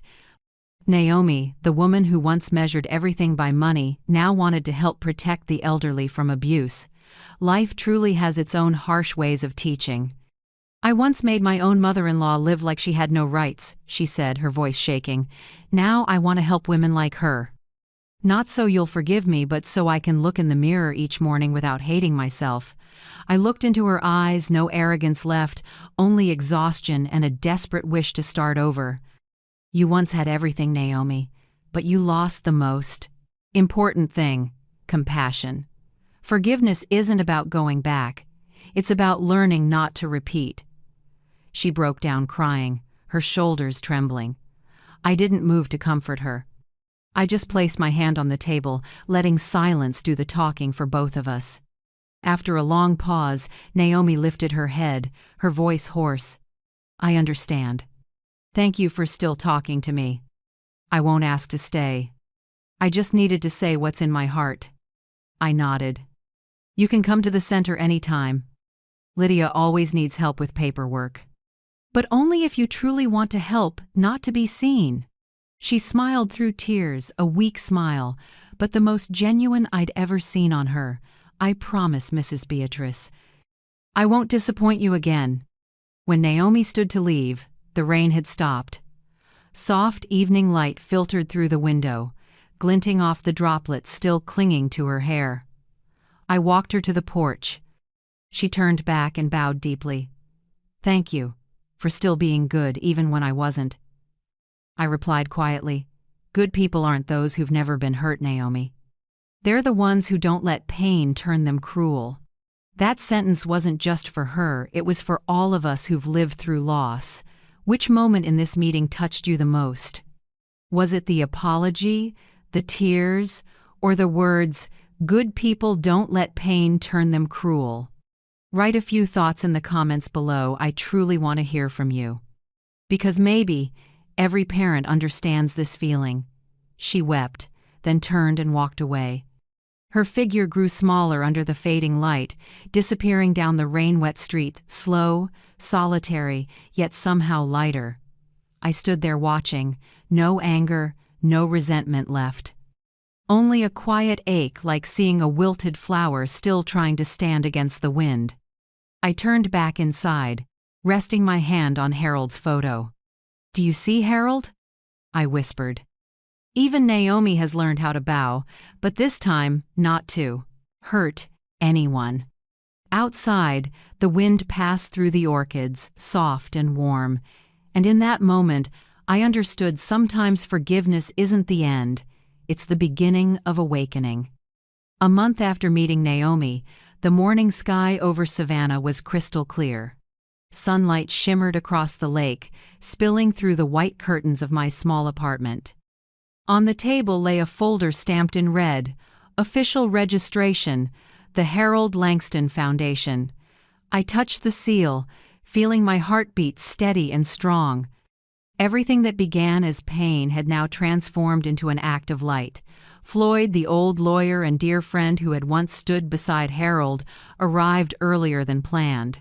He placed a large envelope on the table and smiled. "Congratulations, B. Harold would be proud to know that the woman he loved turned loss into hope for others." I nodded softly. "It's not just mine, Floyd. This is something we've all carried together." The launch ceremony for the Harold Langston Foundation was held at the community center where it had all begun. The room was full: the elderly art students, women who had once lost everything to deceit, and young volunteers. At the front, Harold's black and white photo stood on a simple wooden easel. Beneath it, the words, "In memory of Harold Langston, a man who believed that justice begins at home." I stepped up to the podium. But before speaking, I saw Evan sitting in the front row, Naomi beside him. Both quiet, both listening with humble eyes. On Evan's lap sat Leo, holding a handmade sign that read, in uneven crayon letters, "Go Grandma B." Warmth spread through my chest. "Ladies and gentlemen," I began, my voice a little shaky, "I'm not a hero, and I'm not unbreakable. I'm just a woman who was once hurt by her own family, and because of that, I learned what real strength is." The room fell silent. I looked over at Harold's photo, then continued. "Justice isn't just for revenge. Justice is for healing. It helps us get back up, not to strike back, but to restore our faith in ourselves and in people." Applause broke out. I saw Lydia wipe her eyes, and Floyd give a small nod. After the speech, Floyd stepped up to announce the first donation. The Harold Langston Foundation is officially launching with $50,000 donated by Evan Langston. The hall gasped, then grew quietly moved. Evan stood and spoke briefly. "I can't erase past mistakes, but I can start over by doing what's right." I looked at my son. His eyes were different now. No arrogance, only sincerity and responsibility. I knew that if Harold were here, he would be smiling. Naomi came forward too. She wore a simple white shirt, her hair tied low, her face still gaunt but her eyes clear. "I'll handle communications for the foundation," she said, "so people know that even after we fall, we can still become part of something good." I smiled at her. "Welcome back, Naomi." This time, facing the right light. The ceremony ended with long applause. I stood by the window, watching the older folks and the young people leave with eased faces. Outside, sunlight shone on the new sign in front of the center. Harold Langston Foundation. For dignity, for justice, for hope. For dignity, for justice, for hope. I pressed a hand to my chest and heard my heart beat calmly. In the end, what Harold left wasn't just assets or a will, it was a legacy of trust and dignity. When everyone had gone, Evan came to me and spoke softly. "Mom, I understood something today. The justice Dad believed in, it isn't in the courthouse. It's right here in the human heart." I smiled and put a hand on his shoulder. "That's right, Evan. And today, you found it." The last light of day washed our faces in warm gold. In that moment, I saw clearly the light Harold spoke of had truly returned, not just in the foundation, but in each person who had walked through the dark with me. Now I live in a small apartment by Lake Oglethorpe, where mornings are drenched in golden sun, and evenings lay gentle reflections on the drooping willows. Each day drifts by as lightly as leaves brushing the water. I wake when the air is still misty. First thing, I brew a pot of jasmine tea and set it on the wooden table by the window, watching dawn sparkle across the lake. I'm no longer rushed or wary like before. My life is made of slow rhythms now, the soft boil of water, the whisper of a brush across canvas, the faint scent of oil paint in a small room. On the east wall, I've hung the paintings I've made over the past 3 years: The Woman Behind Justice, The Return of Light, Mother and Boy by the Lake. Each one is a story, a wound that has healed yet still warm with the days of pain. In the afternoons, I usually sit out on the porch with my sketchbook. Some days Lydia drops by with apple pie and laughs like a child. Some days Evan brings Leo, and the three of us feed the ducks on the grass. Leo is 8 now, bright-eyed and smiling as ever. He doesn't know how rough the past once was, and I don't need him to know. Some things only matter in this way: that the next generation gets to live in the light. Naomi sometimes visits with a few magazines featuring the foundation. She talks little, works hard, and weighs every word. I don't ask whether she's truly forgiven herself. Maybe, like me, she's learning to live again quietly, through actions. At night, the apartment holds only the clock's tick and the faint scent of cooling tea. I turn on the desk lamp and paint the last strokes of Woman by the Lake. In it, I paint myself silver hair, brush in hand, the lake in the distance reflecting the moon. But the face isn't sad. It holds a peace I never had for most of my life. Sometimes I look up at Harold's photo on the wooden shelf. "If you were still here," I ask softly, "would you smile?" I almost hear him laugh, that warm, low chuckle carried in on the breeze through the window. And I know he would, because at last I'm living for myself. Not to fight anyone, not to prove anything. Simply to live with freedom and gratitude. When dusk falls, the day's last light glides over the lake in a silk-bright ribbon of gold. I set the brush down, sip my tea, and smile. From afar, a child's laughter rings out, probably Leo playing with the ducks. The wind stirs the willows into a hush, like a familiar voice whispering, "You did it, Bee. You found your light again." I gaze at the water, my heart astonishingly calm.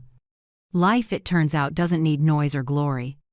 It only asks that, in the end, we can lift our heads, smile, and say to ourselves, "I went through the storm, and I'm still whole." That night, I sat alone by the window, the lake holding the silver moon like a quiet mirror. The apartment around me was still, the wind slipping through the curtains like the breath of old memories. On the table, Woman by the Lake had dried the final stroke, just finished. I set the brush down and whispered, "Harold, I've lived fully, just as you hoped." The desk lamp's glow fell over his photo, and his eyes seemed to smile. I understood that there's no ending that's truly sad, only people brave enough to step forward into new light. Outside, a distant church bell marked midnight. I brewed another pot of tea and poured it into 2 cups out of habit, one for me and one for Harold. With every warm sip, gratitude settled quietly in my chest, grateful for another chance at life.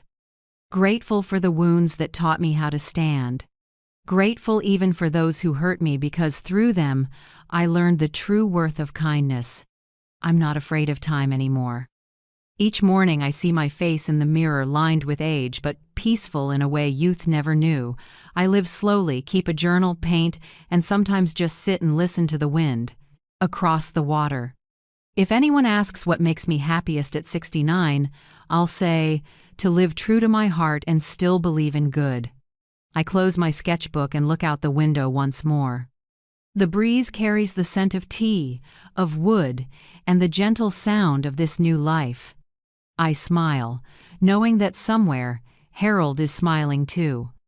Thank you for teaching me that justice isn't an ending, it's the beginning of healing. Then I turn back to the table and light a small candle beside his photo, letting that flame keep burning like a faith that never goes out inside me. If you've stayed with me to the end, thank you truly. My story may be fiction, but the feelings and the lessons about family, dignity, and resilience are real. Where are you in the world? Tell me in the comments. I'd love to know how far this journey has traveled. And if you've faced loss or betrayal, remember, the light always returns, as long as you believe in yourself. Please like, subscribe, and stay for the next stories about kindness, grit, and a faith that never fades. I'm Beatrice Langston, and I believe that when we live with generosity, we've already won it all.